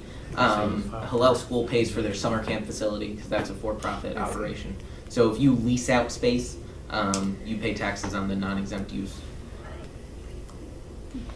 So their cannabis income will help out quite a bit. Full circle. Now I got a couple more things. Thanks, everyone. Thanks. Thanks, Jake. Thanks, Jake. One is an update on deer management. We have a date of December 12th. A drone will be launched and we'll be counting deer over Joe Palea Park and White Spark. thank you, West Park. Are they gonna be doing Rain blessing date of the is crush that December day too? 50 What is that, flying over blessing the crush? Is I was that gonna how say we're 50% chance, 50% chance of snow that day, Yeah. So apparently. December 13th is the rain or snow date. What did you say? Snow? 50% Yeah. chance of Got snow. The nativity day, right? On the That'll 12th. look, right, like we said, it'll look nice with the snow. It will, it'll be very pretty. No one there, but pretty. I got a quick new item to bring to your attention. Yes. Something that Marlboro started, then Homedale just recently did it. They passed an ordinance which proposes fines and jail time for attempted car thefts. Nice. So I wanted, well, there's one, yes. I was looking to see if that's something that you want to do here. It's like a 4-pager ordinance. Matt Good has already reviewed it, and the chief has reviewed it, I've reviewed it. So it's not You're against We're the in law. favor. Let me ask you a Sounds stupid good to me. question. It's not against the law now to attempt to steal a It car? is, that's where it's an, Yeah. it's an iffy thing. I'm not exactly sure how, if anybody's going to charge it. I mean, my analysis to David was, this is really covered under theft and trespassing and burglary. But doesn't it affect the chasing? Like you can only chase them so far or something and then you have to stop. I thought. That's, don't know. I think That's that's, a I think police that's officer. an attorney general Yeah, directive. that's That's different. different, yeah, that's Okay. different, yeah. But, so that's different, so there is I would say a decent chance that somebody says you've been superseded by state law. So is this a feel-good matter, or does it actually really have teeth? Is it gonna make That's what I anybody? was- It's an optics thing. I think- Dave, I have a think rather it's- lengthy email I'm gonna copy or forward you from a resident in regard to this, about the In car favor of thefts. doing something like this? Well, in favor of doing something, I mean. I mean, we- I think can't this is imagine it. This anyone's is- gonna be So against answer it, it, comes you know. first, it's- I don't see why They've hit our anybody would be street. against It's it. gonna have Yeah. some teeth until somebody challenges, perhaps. Yeah. It's a local, Counselor? our local municipal Unquote. judge would be I responsible just think for it's exercising all of it. it's preempted. Local police. Not And necessary. I think it's unnecessary, it's preempted, but that's, It's more of a feel-good thing. Is it just I- an I it's think- More of a what? It's more, Feel I good. mean, really, in all honesty, it is a feel-good thing, because you're gonna say, oh, well, I'm gonna fine you, you're like $1,000, but yet, you do it, that's a state law, they'll be in prison for 5 years. Yeah, I mean, So- the ordinance violation is gonna just be thrown out. If somebody's arrested for stealing a car, they're going to Superior Court, they're gonna go in Law Division, and whatever. The ordinance is gonna be, So you're saying it's just redundant? well, some years ago, before any of you were here, we had an issue with kegs, where they wanted to do a law Oh, about yes. selling kegs of beer. I was in And college at the time. Belmar did it, and this one did it. And again, being the naysayer that I am, I said, yeah, it's really, again, the circumvent, you have the, ABC, whatever, we can't really do that. You can do it, but, and they all got overturned. Every one of them got overturned. So I just, Can we go back to the car though? So yeah. just if don't- if we do it, would that supersede or complement, let's use that word, the fact that somebody steals it at 3:00 in the afternoon and they're out and never come back to a court to be tried for that theft versus us being able to find them based on the ordinance? Right? So if I get arrested, if somebody gets arrested, right, bad example, somebody gets arrested for stealing a car at 3:00. Let's make it you. They get released because they're not being held, and then they never get tried because they never show up for court. Now, I'm not saying we're gonna have a better chance of finding them, but if there's an ordinance in town that says you're gonna get fined $1,000 for attempted car theft, do we have a better shot of getting that 1,000? than Keeping the- that person. No, there's because- no difference. If they never show up to court, they never got convicted. Yeah. So So- you can't fine them the 1,000 if they don't show up to court. I thought it was attempted car theft. Yeah, it doesn't matter, you still gotta be convicted of it. When Oh. you're charged with attempted murder, you gotta be convicted of attempted murder. So the bottom Oh. line is Okay. that, again, it's Got gonna it. be, Make the rules. I don't know. It's not gonna change a thing. I've done my job, I brought it to the body. that's my opinion. Thank you, Dave. Anything else? I wouldn't believe anything I said. Hold on, wait, Jesse's got some really good news here, I'll I let do. and I Jesse can't know. say it. She got new batteries? I have two feel-good things. The Delay Commission received the 2022 Governor's Environmental Excellence Award for Watershed Management and Water Resources, Yeah, there's one which is better very than nice. And we have a much better one this afternoon. We were awarded a grant of $890,400 for green infrastructure best management practices and other DEP-approved stormwater management devices. And we're also going to be doing preliminary design stormwater quality improvement plan developed with Ocean Township, Monmouth County, and CV Square Mall. Awesome. Yeah. So Don Brockle and, Oh, did you? Laura DLC, McBride. baby. yeah, Don Brockle, the Laura DLC, Laura Leon McBride. DeBlasio. Was it a Watershed Alliance, you said? No, The Deal Lake Commission? Deal Lake Commission, On the first one? the first one, yeah. Oh, we got watershed management and water resources to the Deal Lake Commission. Oh, yeah, oh, awesome. Yeah, we got two really nice bids. Oh, sure. It's a really nice grant. Is there any way we can publicize this stuff somehow? Anything else Yes, for Don- open? Are you trust guys, me, Yeah. Don We will ready get to it go close? publicized. Oh, yeah. I'm done. Dave, you're done? Anybody else? Yeah. Okay, Jesse, you got the resolution? You're gonna be signing, August 4th. Whereas Section 8 of the Open Public Meetings Act, Chapter Oh, later. 231, Public Law 1975 permits the exclusion of the public from a meeting in certain circumstances, and whereas the public body in the opinion and such circumstances presently exist, now Thanks, therefore JC, be down resolved everyone. by the Township Council of the Township of Ocean County of Monmouth as Yes. follows. The public shall be excluded from the discussion That's not. of an action upon hereinafter specified subject matters. We will be discussing litigation, personnel, and litigation of various properties. Motion to approve. So approved. Second? Second, I'll second. roll in fa- call. All in favor? All right. Opposed? Okay.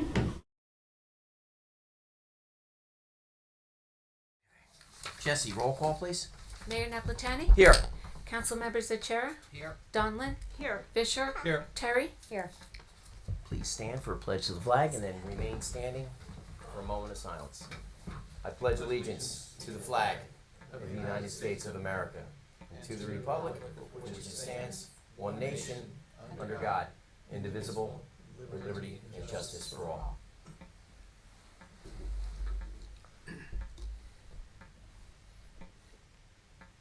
May be seated.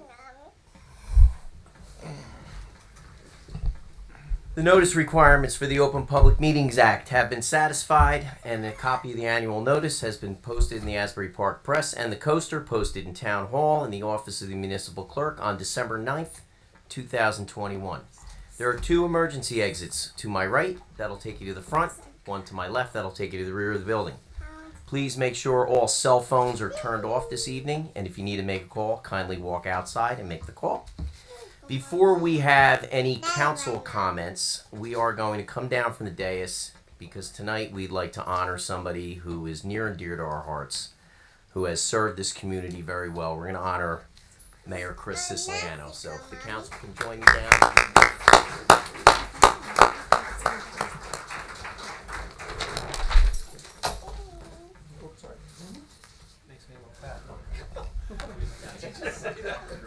Gotta watch. He's gonna grab the microphone, John. Oh, I'm sorry. Now we're handing it over. Oh, shoot, of course now it's not. Right, I got new batteries.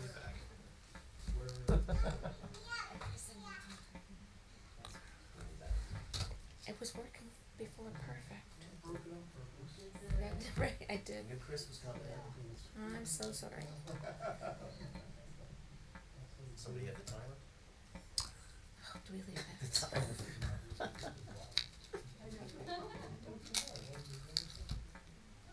Good boy. Yeah, and I just put fresh batteries in this afternoon. Yeah, that'll work.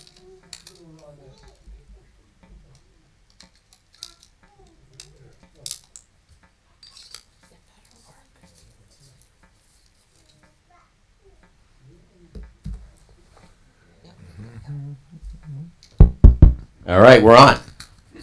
So this evening, we wanted to do an honor for a public official who served this community prior to being mayor.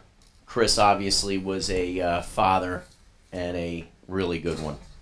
Chris started in public by coaching his son Anthony over here, and he was very instrumental in the wrestling program in Ocean Township, coached Pop Warner football, took all of his volunteerism to a new level when he got on the planning board, was appointed, became a councilman, worked his way up to deputy mayor, ultimately to mayor. You have a guy here who really set a really high bar for me in this position. And I've told everybody that I come in contact with, this guy really did a lot. And you got to try to really keep up with everything that Chris did over the years for the Township of Ocean. I mean, it's absolutely been incredible. And if anybody came out to our tree lighting this past weekend, you will have seen that Chris had the tree lighting at one point down here at Town Hall, and it moved down to our library area, and it's just grown into such a fantastic event, to the point where, you know, Chris always wanted an ice skating rink. So we got him a little fake one this year, which was really nice. But Chris did a lot of other events too. He did the Super Senior Luncheon. He did the menorah lighting, the blessing of the creche out in front of Town Hall, which we're going to continue this year. And I've said to a lot of people, look, I'm going to continue everything that Chris did because they're all really, really great events for the Township of Ocean. Because we really, truly are the community of gracious living. And the templates that the past mayors have left for each person that has taken that position, we now can put our own imprint on it. But we like to carry on what our predecessors did, because there are so many good things that Chris did and will continue to do now that he's moved on to the county in the superintendent of election position that he's in now. And I'll tell you, I can't be happier than I am for Chris for the position that he's in right now, because he will do fantastic things there like he did in Ocean Township. So I'd like to hand the mic over to our friend Chris, our prior mayor, who I always say he didn't resign, he retired from the mayor position. And Chris, I'm going to let you say a few words. And if anybody knows Chris, it ain't going to be a few words. Oh, thank you, John. First and foremost, the hardest thing to ever do in the world is get the microphone away from him. So this alone, just getting it from him is a big deal. So I really appreciate it. And you mentioned a lot of the things, the programs I put in and all that stuff. They're great. It's kind of like a blueprint. And you take that old house that we have over there, Historical Museum. When it was first built, the blueprint was one room. And then later on, people added on. And that's really what your job's going to be. You guys will come up with creative ways to do things and really make this town even better and better. And I think that's great. You get a lot of input from the public, which is really fantastic. Learn to listen from them, because that's your greatest resource right out there is the people that. And I really enjoyed listening to them. I was going to bring you the bag of letters that I have from our mystery writer. Did you get any more letters yet, John? No? I got a couple. Did you? Okay. Well, I'm making a collage in my office, and I'm going to frame them and put them on the wall. They're really good. But, you know, you got to read those, too, because sometimes there's something in there that you can use, even though it may be a personal attack on you. But if you're humble enough to put that aside and say, hey, the lady's not really wrong here. Let me look into that and see how that can go. The other 90% is pretty insulting, but, you know, 10% was pretty good. So you have to be able to really be able to sift through that. But I was just mentioning to Kim and Marilyn that I handpicked this council. This is probably the last council. In fact, everybody here, right, except for Kelly, but everybody else I had put on. And I did it because I had a lot of confidence in these folks. I would not have put them on council if I didn't think each and every one of them could have been mayor or have steered this town in the right direction. So we're leaving you guys in really good hands. You'll probably see newer things, bigger things, and even better things, and that's what it's all about. So I do miss you all, Jesse, Dave, Marty, Miss Marty's jokes, and Mr. Goff. Still going to take me to play golf, or is that over? At least once or twice a year. We got it on TV now. So anyway, so thank you guys, and it's always nice to be honored, and I appreciate that. Absolutely, Chris. And Chris is right. There's a lot of sayings we use, and it's about the public, and we're about customer service here in the Township of Ocean, making sure that our residents are happy. And yeah, we do get some complaints, and we deal with them. But Chris, we've got some proclamations for you tonight. So let me start on the lower end, which is mayor and council.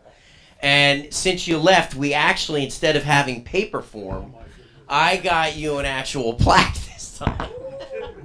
Look at that, baby. I mean, you can't beat that. It is. Believe me, Jesse let me know that too.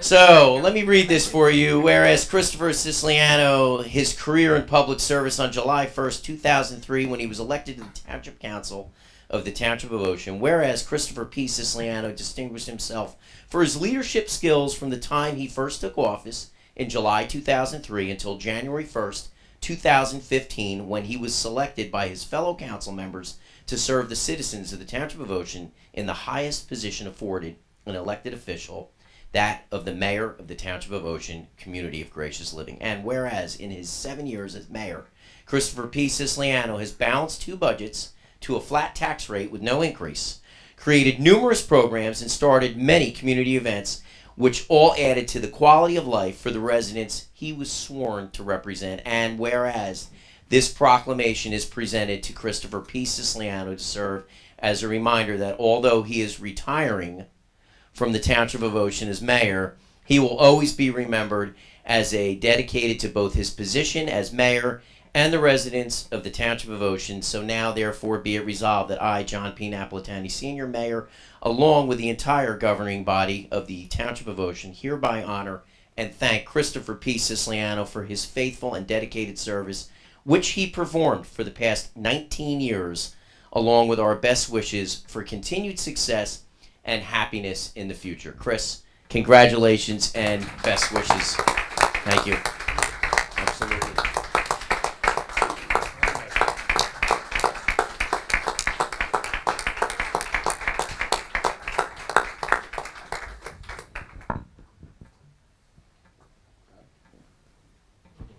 Okay, we have a couple more honors. I believe we have our assembly ladies come on up, Kim and Marilyn, to present a proclamation. There you go. Thank you. Thank you, Mayor. So,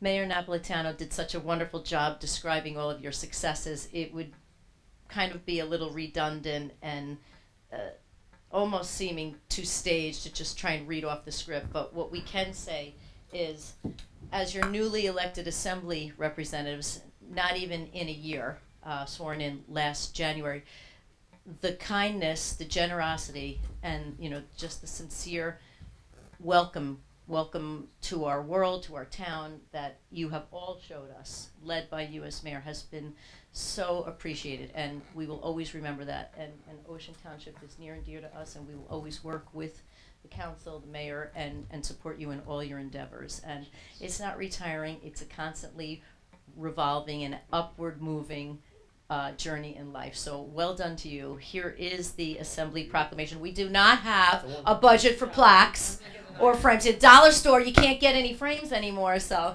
but, yes. Say if I may. We've been very fortunate that we've been attending a lot of the Christmas tree lightings and upcoming menorah lightings. But I can say, as a Shrewsbury Borough resident, we have big shoes to fill. When I saw the fireworks, I was like, man, I got to move to Ocean Township. It's amazing. So kudos to you and everyone in this town. It was beautiful. And happy holidays to everybody. And congratulations. Yes, congratulations. Happy holidays. And you will not be done seeing us. Thank you. Very nice of you guys. Senator, would you like to come up also? Oh, okay. Okay. Thank you.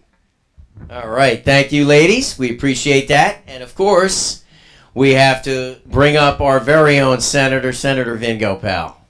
Thank you, Senator. Thank you. The assembly members meant that we're just more taxpayer. I'm joking. Sorry, Dave. So, look, when I think about the history of Ocean Township, and I see Anthony here, and when we think about the Palea family, and we think about the Weldon family, we think about so many incredible families that played such a role in on the history, the culture, everything, and then we think about the Siciliano family and Chris and all of your siblings, and seeing Lisa when I go to get my vet appointment, like, you got your family is Ocean Township in and out. That's been your love since day one, and the mayor has a big shoes to fill because.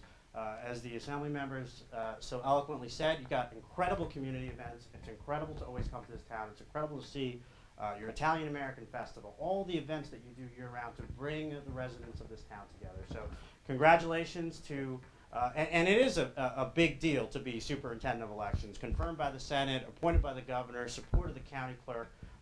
That he was on a unique list of bipartisan support immediately, and that speaks volumes to the character of the mayor. Since 2003, you've been on Up Body. That's a long time of taking a lot of constituent concerns. And I've got one constituent who I won't mention his name. He's not here. Great. Every year I call and he wants to get his street paved, and he gets it. And yeah, you know what I'm talking about. And 3 years later, he's like, it hasn't been paved in 3 years. And I was like, so I'm sure you're gonna miss those. So congratulations, Mayor. Not at all. Thank you, Vin.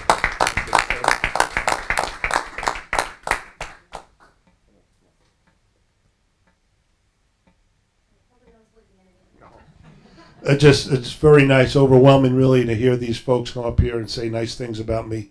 And I was just mentioning earlier about how District 11, that's who these folks represent, our assembly and our senator. Since I got on, it was Joe Pillay was our first senator there, was been in a long time. Then we had Sean Keane right after. So every one of these folks, and then of course we had Jenny, and then right on to Ben, and then you guys. We've always had fantastic relationships and really, really great cooperation from our senators and our assembly people, which only helps the town. I mean, and John knows, I told him, look, we want to get along with everybody, whatever party, that doesn't matter, freeholders, now they're the commissioners, and of course our senators, get along with them because it can only help Ocean. If it gets us something, we're your friend. We want to have, so be nice, we invite you guys, everything, they're going to continue to do that because, we love having you. But thank you guys so much for this. Very nice. Thank you, Chris. We appreciate it. We're going to take a brief pause here and take some pictures, and then if anybody wants to cut out, they can. Okay, I'm going to open up nominations for Deputy Mayor. Can I have a nomination of one of the council members? Yes, I would like to nominate for Deputy Mayor Margie Donlin. Second? I'll second. All in favor? Hold on. Are there any other nominations? Okay, if there are no other nominations, it's been offered by Councilwoman Terry, seconded by Councilman Fisher. Roll call, Jesse. If there are no other nominations, a motion to close the nominations offered by? Someone offered to close the nominations? Gonna close it. I'll close the nomination. Second. I'll second. All in favor? Roll call. I'll do a roll call. Achara? So I'm voting yes, but I'm a little disappointed that there was no conversation about having a deputy mayor vote tonight. It came up on the stairway on the way down here, but I'll be voting yes, but we need to be communicating, folks. Donlin? Yes. Fisher? Yes. Terry? Yes. Napolitani? I too am voting yes, but this was discussed at the prior meeting, so we knew it was coming on the agenda tonight, so I'm voting yes. Now therefore be it resolved by the Township Council of the Township of Ocean that Margie Donlin is hereby appointed Deputy Mayor of the Township of Ocean for a term expiring June 30th, 2023. Okay, do this swearing in. Yes. Who would like to do the oath of was going to do the oath of office? Senator Gopal will be swearing in Councilwoman Donlin.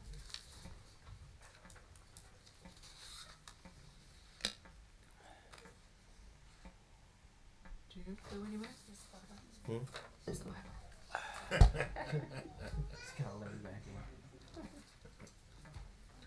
We got a Bible holder.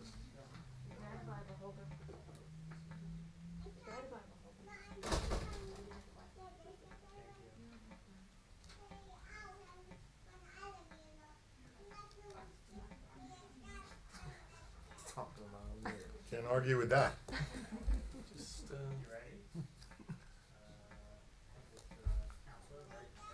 Left hand on the Bible, right? I state your name. Do solemnly swear that I will support the Constitution of the United States and the Constitution of the State of New Jersey, that I'll bear true faith and allegiance to the same and to the governments established in the United States and in this state, under the authority of the people. I do further solemnly swear that I will faithfully, impartially, and justly perform all of the duties of the position of Deputy Mayor Resolution. according to the best of my ability. So help me God. Congratulations.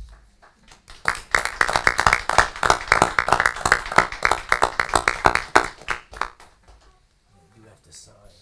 Yes. You have to sign the other two also. The very first one.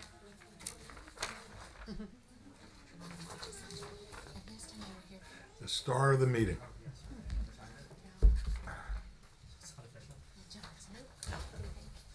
Tom were here, he would have signed it too. Does he have to? Tom?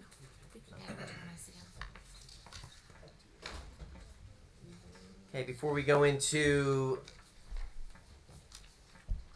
council comments, I want to just read into the record that we are doing Family Court Awareness Month, which is November. So we have a proclamation. Is anybody here from the family court? No one? So we have a proclamation that we will be sending out proclaiming November 2022 to be Family Court Month. So, council comments before we go into public comments. Kelly? I have nothing. Margie? I just want to say what a great job everyone did for the Christmas tree lighting last weekend. I think it was, we've heard many people say that it was one of the best, and I have to agree. A lot of people put a lot of effort into it, and it was truly enjoyed by all. There are a few upcoming events. There's the Blessing of the Nativity on Monday at 11:45 right out front here, and then 2 menorah lightings on Sunday, December 18th at 4:30, and Monday, December 19th at 5:15. There's also an art exhibit opening reception this weekend at the Turner Gallery next to the museum this Sunday from 2 p.m. to 4 p.m. Those are always great events. And I'd also like to just say congratulations to the Deal Lake Commission on the Governor's Award, the Environmental Excellence Award, which they just received. So congratulations to Don Brockle and the Deal Lake Commission on that. I did also want to mention one more thing, that Tom Arnone wanted to be here to support Chris in his proclamation, and he was going to be here as well to do a joint swearing in on continuing the bipartisan support. But we've been in touch, and we're going to continue to work collaboratively on ways to improve Deal Lake. So that's our big collaboration on our mission. So even though he was upset that he wasn't able to make it tonight, he couldn't even send his body double. But we'll continue to work together on improvements for Deal Lake. All right, so I do want to second Margie's sentiments. Jen Nordstrom and Mike Rotrico did a phenomenal job on the Christmas tree lighting. If anybody had the chance to attend, it was by far one of the best events we've had here. It was the parking lot was actually sold out, so it was incredible. So all these things are great, and we're just going to continue to build on all those wonderful things that we have momentum for. I just want to wish everybody a safe and happy holiday, and we'll see you next year. That's all I've got. No report. Thank you, Mayor. I just want to congratulate former Mayor Chris Luciano, our new Deputy Mayor Margie Dolan. Also want to extend my congratulations to the Deal Lake Commission on their great achievement, and also want to just wish everybody a happy and safe holiday. And Marty. Well, I wanted to congratulate our former mayor. I'm trying to think of his name as we speak. I actually met him when he was about 21, 22 years old.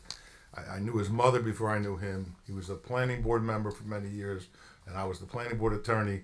And then as a councilman and as a mayor, he's always put Ocean Township first. That was really so important to him. He loved what he did. He loved the people of Ocean Township. He did a great job, much to most of our surprise. But he did. He was phenomenal as a mayor.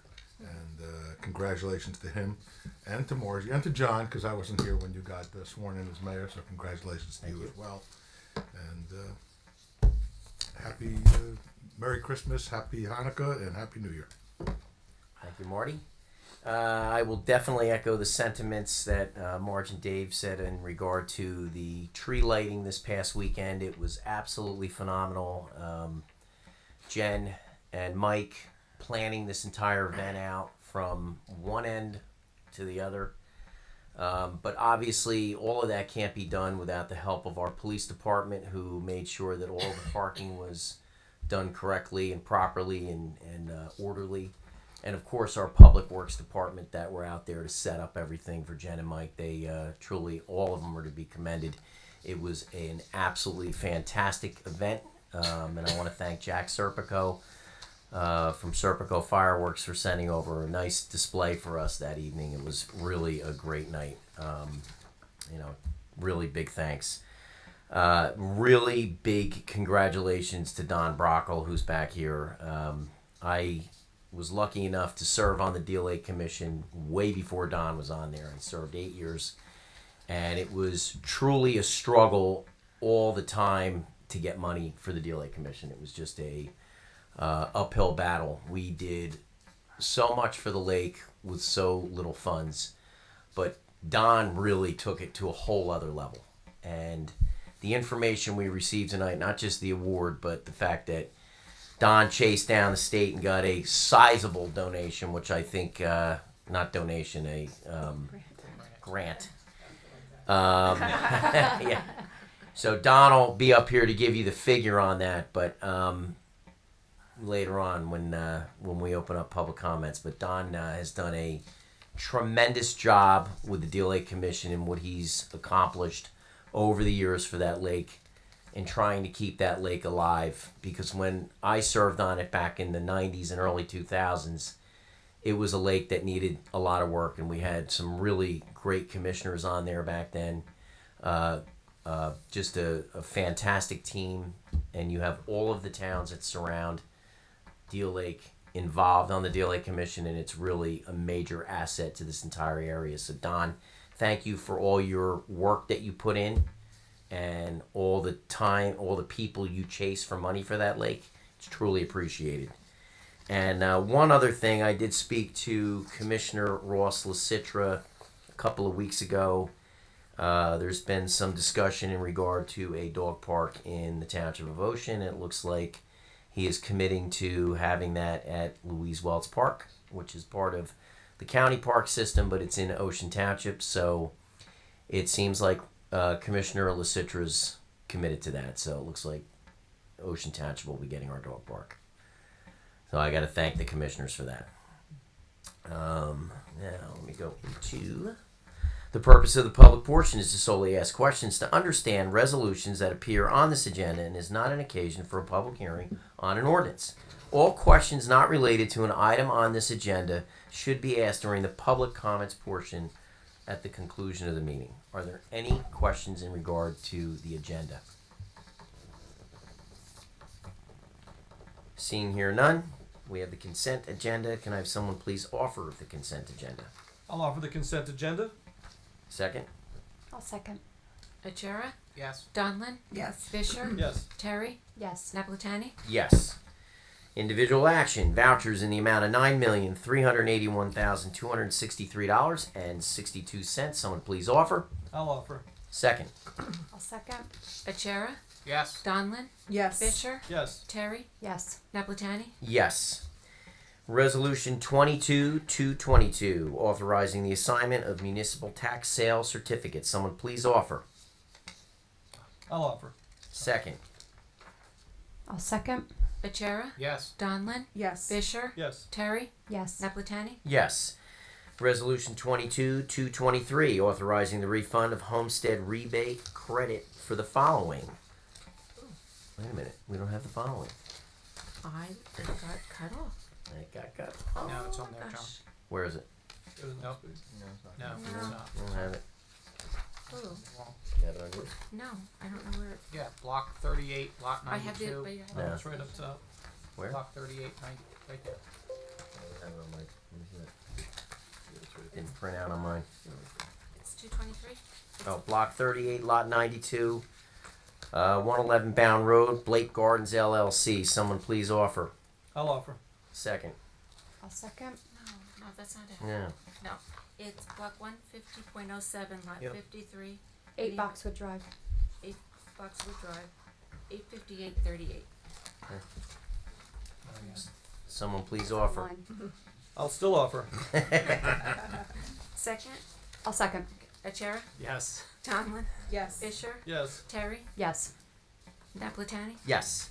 Resolution 22-224, authorizing the refund of Own Ocean property tax reward credit for the following. Block 87, lot 33, $56.66. Someone please offer. I'll offer. Second. I'll second. Achara? Yes. Donlin? Yes. Fisher? Yes. Terry? Yes. Naplatani? Yes. Resolution 22-225, authorizing the refund of tax overpayment for the following.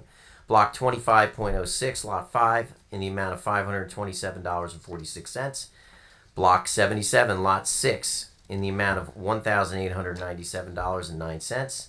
Block 152, Lot 1.01C6304, in the amount of $612.56. And Block 127, Lot 5, in the amount of $1,184.05. Someone please offer. I'll offer. Second. I'll second. Achara? Yes. Donlin? Yes. Fisher? Yes. Terry? Yes. Naplatani? Yes. Resolution 22-226, authorizing the cancellation of taxes for 2022 and refunding or crediting the tax overpayments resulting from the New Jersey State Tax Court and Monmouth County Tax Board judgments to the following. Block 24, Lot 8, in the amount of $2,937.47. Block 39.09, Lot 1, in the amount of $6,204.03. And Block 41, Lot 5, in the amount of $3,114.13. Someone please offer. I'll offer. Second. I'll second. Achara? Yes. Donlin? Yes. Fisher? Yes. Terry? Yes. Naplatani? Yes. Resolution 22-227, authorizing interlocal services agreement for the dispensing of gasoline and diesel fuel with the following. The Borough of Allenhurst, letter A. Letter B, the Borough of Interlaken, and letter C, Monmouth Health Commission. Someone please offer. I'll offer. Second. I'll second. Achara? Yes. Donlin? Yes. Fisher? Yes. Terry? Yes. Naplatani? Yes. Resolution 22-228, authorize the extension of the installment plan for the property owners who have not remitted their installment for the special assessment as confirmed June 9th, 2022. Someone please offer. I'll offer. Second. I'll second. Achara? Yes. Donlin? Yes. Fisher? Yes. Terry? Yes. Naplatani? Yes. Resolution 22-229, approve the purchase of a 2023 Ford F-450 DRW XL four-wheel drive from Nielsen Ford, Morristown, New Jersey, at a cost not to exceed $107,740.50. Someone please offer. I'll offer. Someone second. I'll second. Achara? Yes. Donlin? Yes. Fisher? Yes. Terry? Yes. Naplatani? Yes. Resolution 22-230, authorizing the extension of the following contracts. Letter A, snow removal services, and letter B, heating and air conditioning services. Someone please offer. I'll offer. Second. I'll second. Achara? Yes. Donlin? Yes. Fisher? Yes. Terry? Yes. Naplatani? Yes. Resolution 22-231, designating the area commonly known as Ocean Glades and identified as Block 1.02, Lot 33.01, and a paper street identified as Cindy Lane as a non-condemnation area in need of redevelopment, and ratifying the inclusion of the property known as Cindy Lane, a paper street, in the preliminary investigation. Someone please offer. I'll offer. Second. I'll second. Achara? Yes. Donlin? Yes. Fisher? Yes. Terry? Yes. Naplatani? Yes. Resolution 22-232, authorized transfer of funds in accordance with NJSA 48:4-58. Someone please offer. I'll offer. Second. I'll second. Achara? Yes. Donlin? Yes. Fisher? Yes. Terry? Yes. Naplatani? Yes. Resolution 22-233, authorized transfer of available surplus revenue collected by the Township of Ocean Sewage Authority pursuant to NJSA 40A:4-35 and NJSA 40A:3-35.1. Someone please offer. I'll offer. Second. I'll second. Achara? Yes. Donlin? Yes. Fisher? Yes. Terry? Yes. Naplatani? Yes. Resolution 22-234, authorizing the purchase of a replacement for the key watcher system in the Township of Ocean Police Department for Morris Watchmans, Inc., at a cost not to exceed $18,968.57. Someone please offer. I'll offer. Second. I'll second. Achara? Yes. Donlin? Yes. Fisher? Yes. Terry? Yes. Naplatani? Yes. Resolution 22-235, canceling unexpended balances in certain federal and state grant receivables and appropriations. Someone please offer. I'll offer. Someone second. I'll second. Achara? Yes. Donlin? Yes. Fisher? Yes. Terry? Yes. Naplatani? Yes. 22- 236, authorizing cancellation of a line item appropriation and grant receivable for the HVAC improvements at 1515 Logan Road, included in bond ordinance number 2357. Someone please offer. I'll offer. Second. I'll second. Achara? Yes. Donlin? Yes. Fisher? Yes. Terry? Yes. Naplatani? Yes. Resolution 22-237, authorizing the Director of Finance to prepare a supplemental bill list in late December. Someone please offer. I'll offer.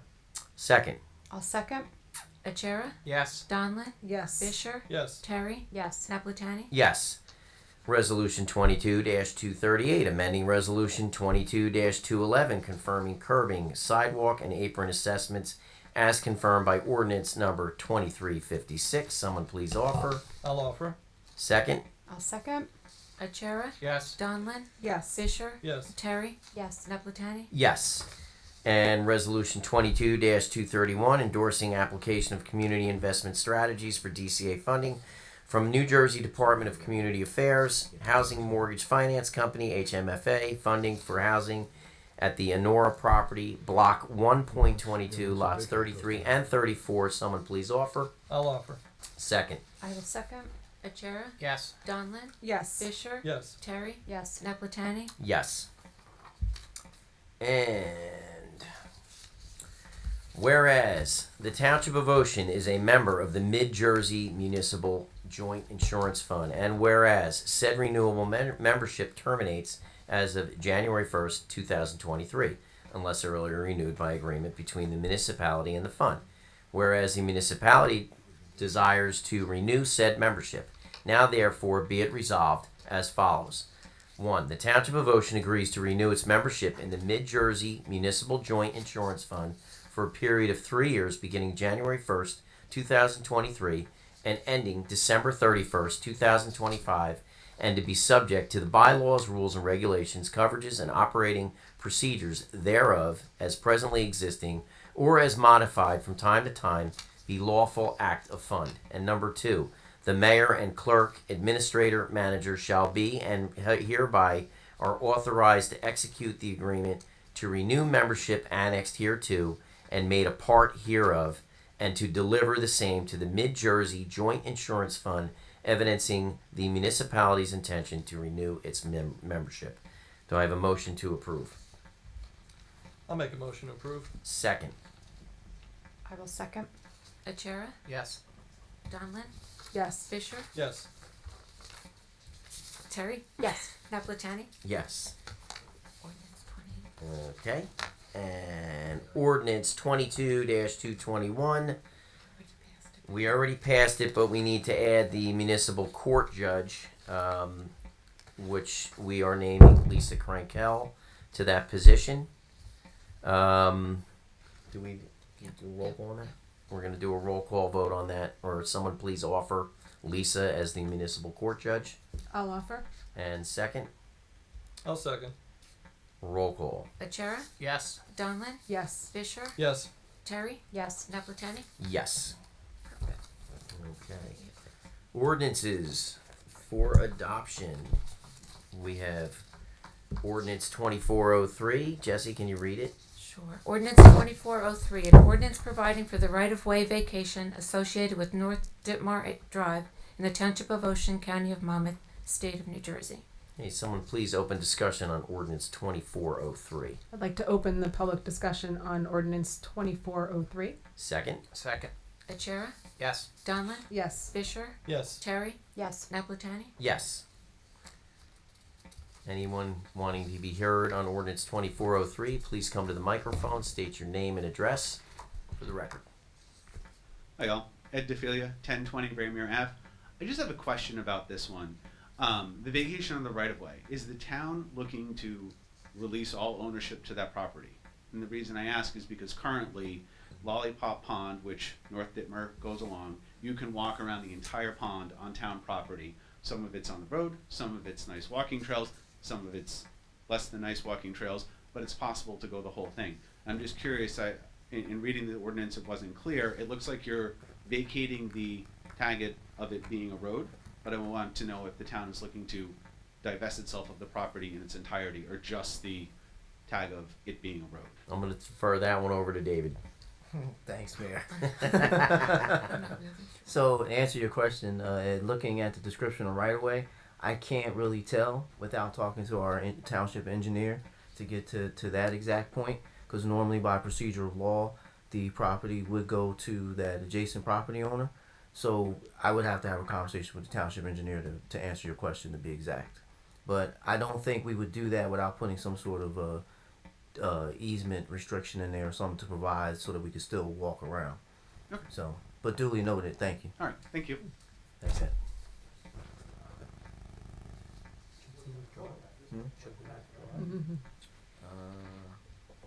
Yeah, Don Brockle, 710 Laurel Avenue, West Elmhurst. So, yeah, bringing up this ring around the lake, that lake's a critical lake, stormwater management lake.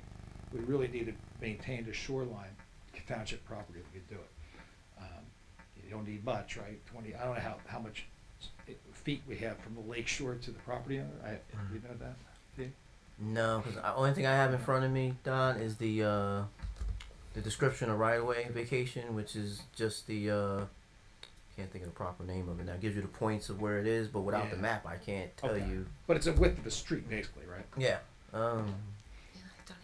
Yeah. It gives you southwesterly on course, south 26. I don't. But it would be nice if we could share some of the land with the property owners and keep part of it for the town. We could. Just because We should hold it. Let's do that. You know what? We're gonna That's hold the it. best thing to do. Okay. We'll hold it until we get the information for both you and Ed. Yeah. 'Cause, Okay. the key thing, what property owners could probably get some land, but the Right. township definitely should retain. We'll some. get the answer from Greg, and then we'll put it back on the agenda in January. Thanks a lot. You're welcome. Okay, ordinance 2403 is pulled. Ordinance 2404. Jesse, please read into the record. An ordinance of the Township of Ocean, County of Monmouth, State of New Jersey, authorizing the private sale of non-conforming real property known as Block 17, Lot 66.01, to a contiguous property owner pursuant to NJSA 48:12-13B5. Someone please open public discussion on ordinance 2404. I'd like to open the public discussion on ordinance 2404. Second? Second. Achara? Yes. Donlin? Yes. Fisher? Yes. Terry? Yes. Naplatani? Yes. Anyone wanting to be heard on ordinance 2404?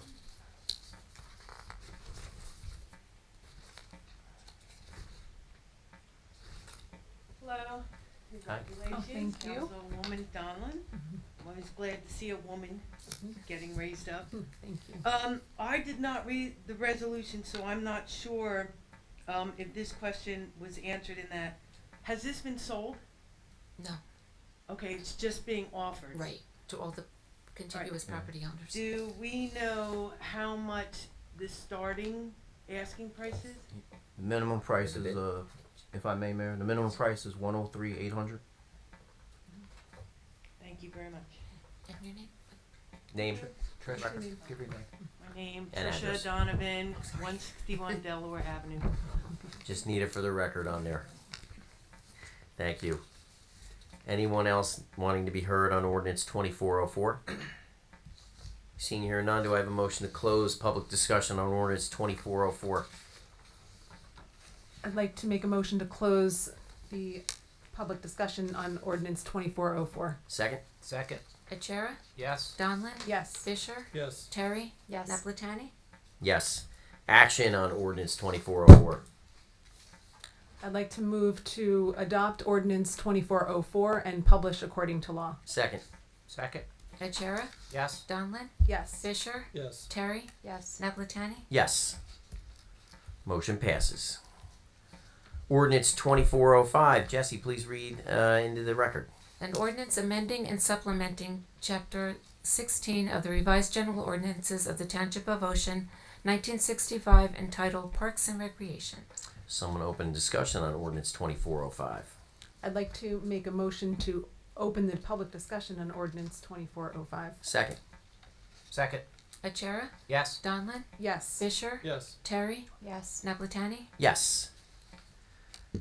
Anyone who wanted to be heard on ordinance 2405, please come to the microphone, state your name and address for the record. Seeing here none, Motion to close this public discussion on ordinance 2405.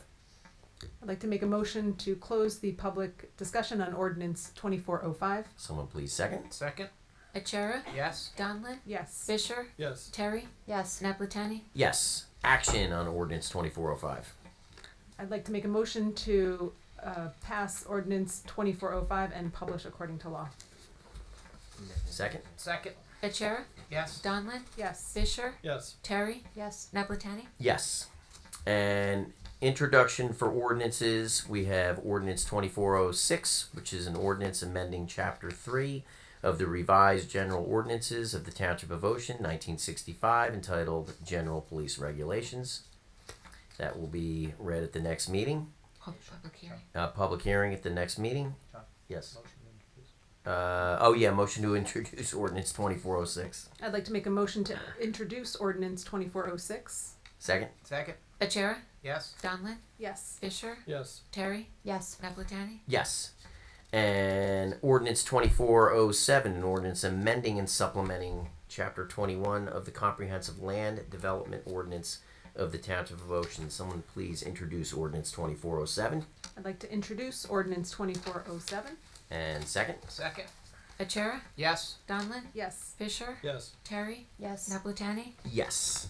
And then I'll have its public hearing. And that will have its public hearing on January 12th, 2023. Anyone wishing to be heard on any item germane to Ocean Township, you may come to the microphone, state your name and address for the record. This is your chance to speak. Don, let's give us the numbers on what you got for DLA Commission, because I didn't give it. I want you to do it.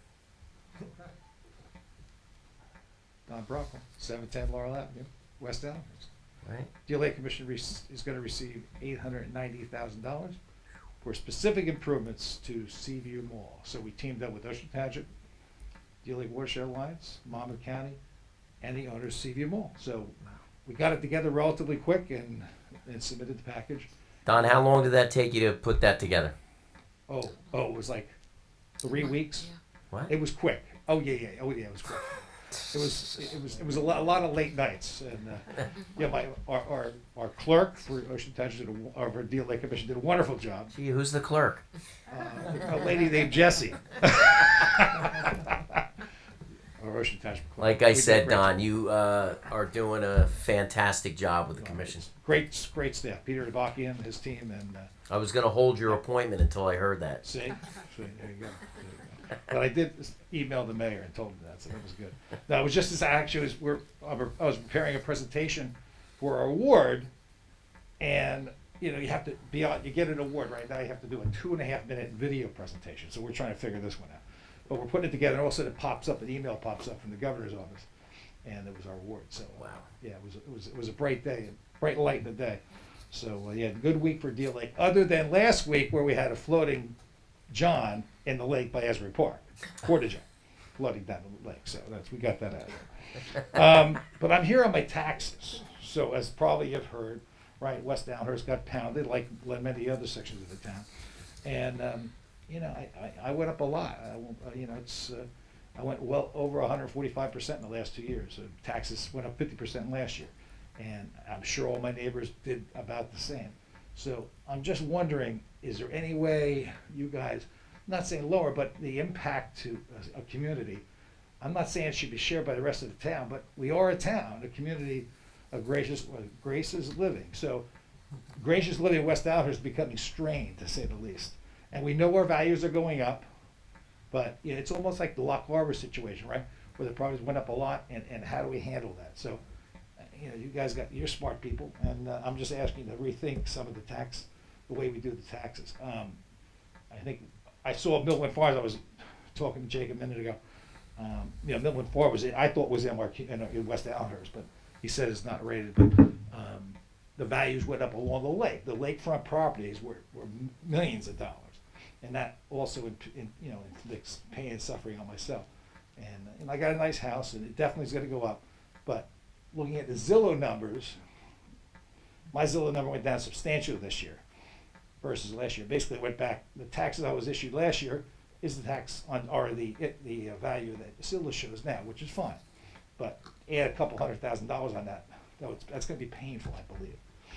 We don't know what the rate's gonna be, of course, but I'd like you, if you could look at that, that'd be wonderful. So Don, we're hearing this from those sections in West Allenhurst areas that have gone up significantly. We did ask Jacob to come here tonight, so I'm going to have him come up and speak just really briefly about how this works, why we get assessed the way we do every year, Right. and why the numbers change. So Jacob, if you could come up and just give a brief explanation. It doesn't have to be super long, and if anybody has any tax-related questions, that's why we asked Jacob to be here tonight. Thank you for coming, Jacob, by the way. Yeah, camera's right there. Smile up top. Hi, everyone. My name is Jacob Neiman. I'm the assessor of Ocean Township, have been since February of 2019. Ocean Township, since 2017, has been an active participant in the assessment demonstration program. It's a program in Monmouth County, but eligible for statewide adoption, that reassesses properties to their fair market value each and every year. What that means is your assessment should be equal to what you could have sold your home for on October 1st of the year prior to the taxes. So for 2023, that means your home should be assessed for what you could sell it for as of October 1st, 2022.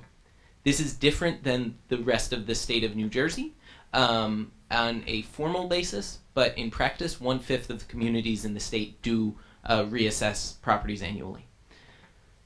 What this does is it ensures that those who are seeing the greatest increase in their property values are paying their fair share of taxes.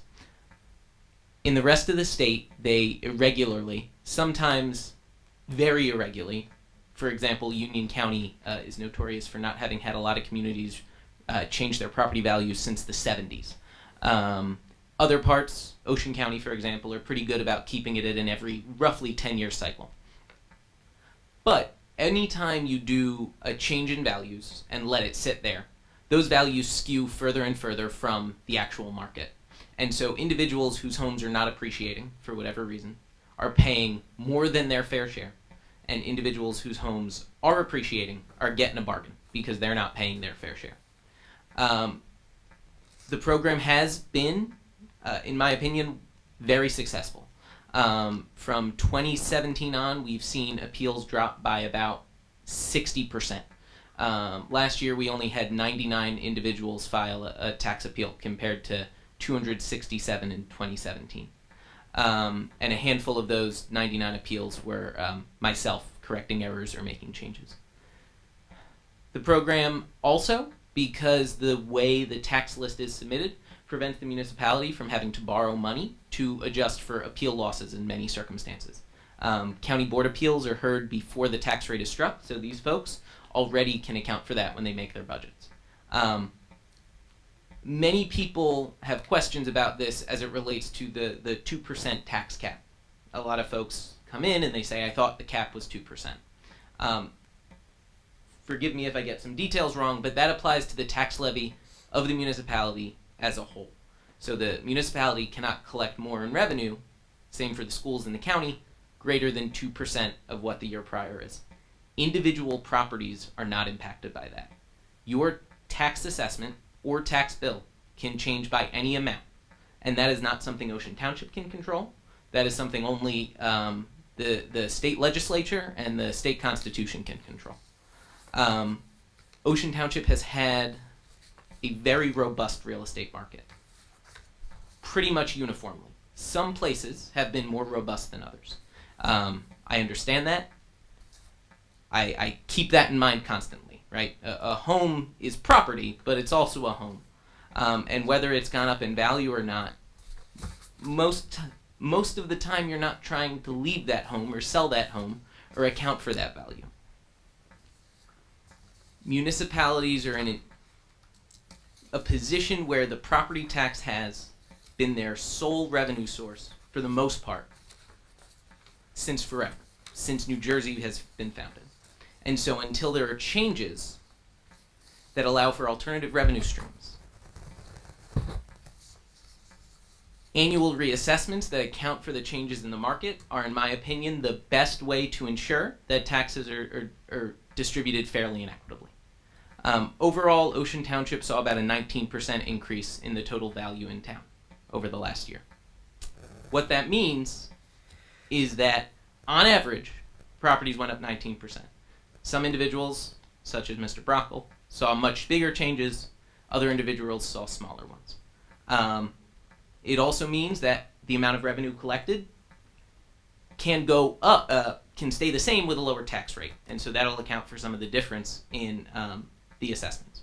I hope that is a pretty good overview. I hope that answered questions. I'm here to answer more questions.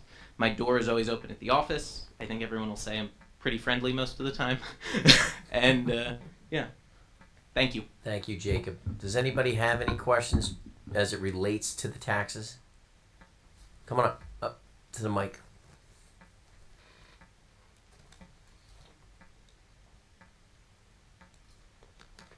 John Acom, 620 Wildwood, West Allenhurst, like you, and West Allenhurst, like these guys. So, based on what you said, you know, how do we actually? In the mic. How do we actually appeal, or start an appeal process? Because, you know, our assessment went through the roof, just like these guys.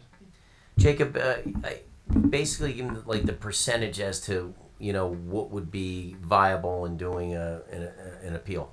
Okay, so one of the benefits of the assessment demonstration program is that it allows for an appeal of any amount to be successful, right? So in most of the state of New Jersey, you have to be, the assessor has to be wrong by 15% for you to win your appeal.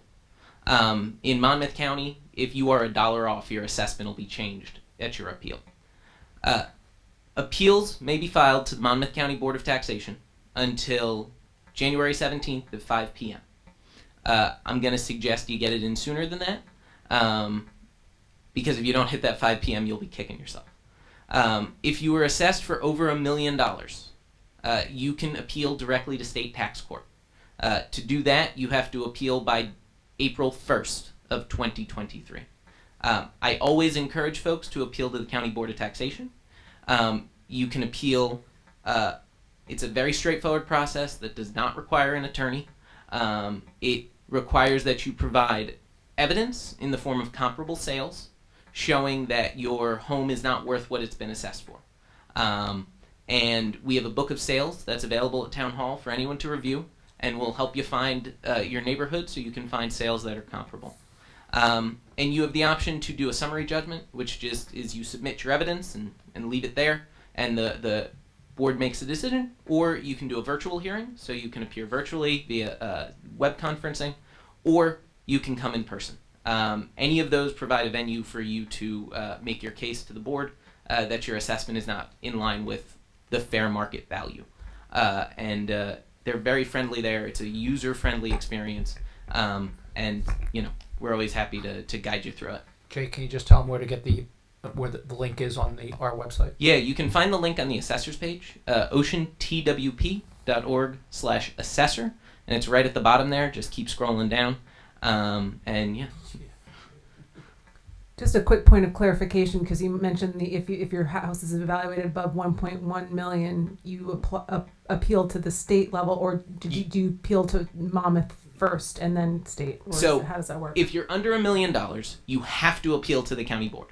The state will not hear a direct appeal. If you're over $1 million, you can skip the county board and appeal directly to the state.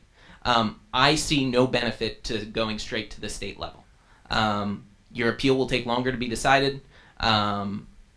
It's more complicated because you're going to a court as opposed to a more user-friendly board process, and it's just more work. So even if it's assessed above that level, you can still appeal. Very much so. Yeah, and we would encourage it. Yeah. It's better for the town too. Yeah. Oh yeah. The web address to file an appeal is on the back of the postcard you received telling you of your assessment. You have to come up so that we can hear you.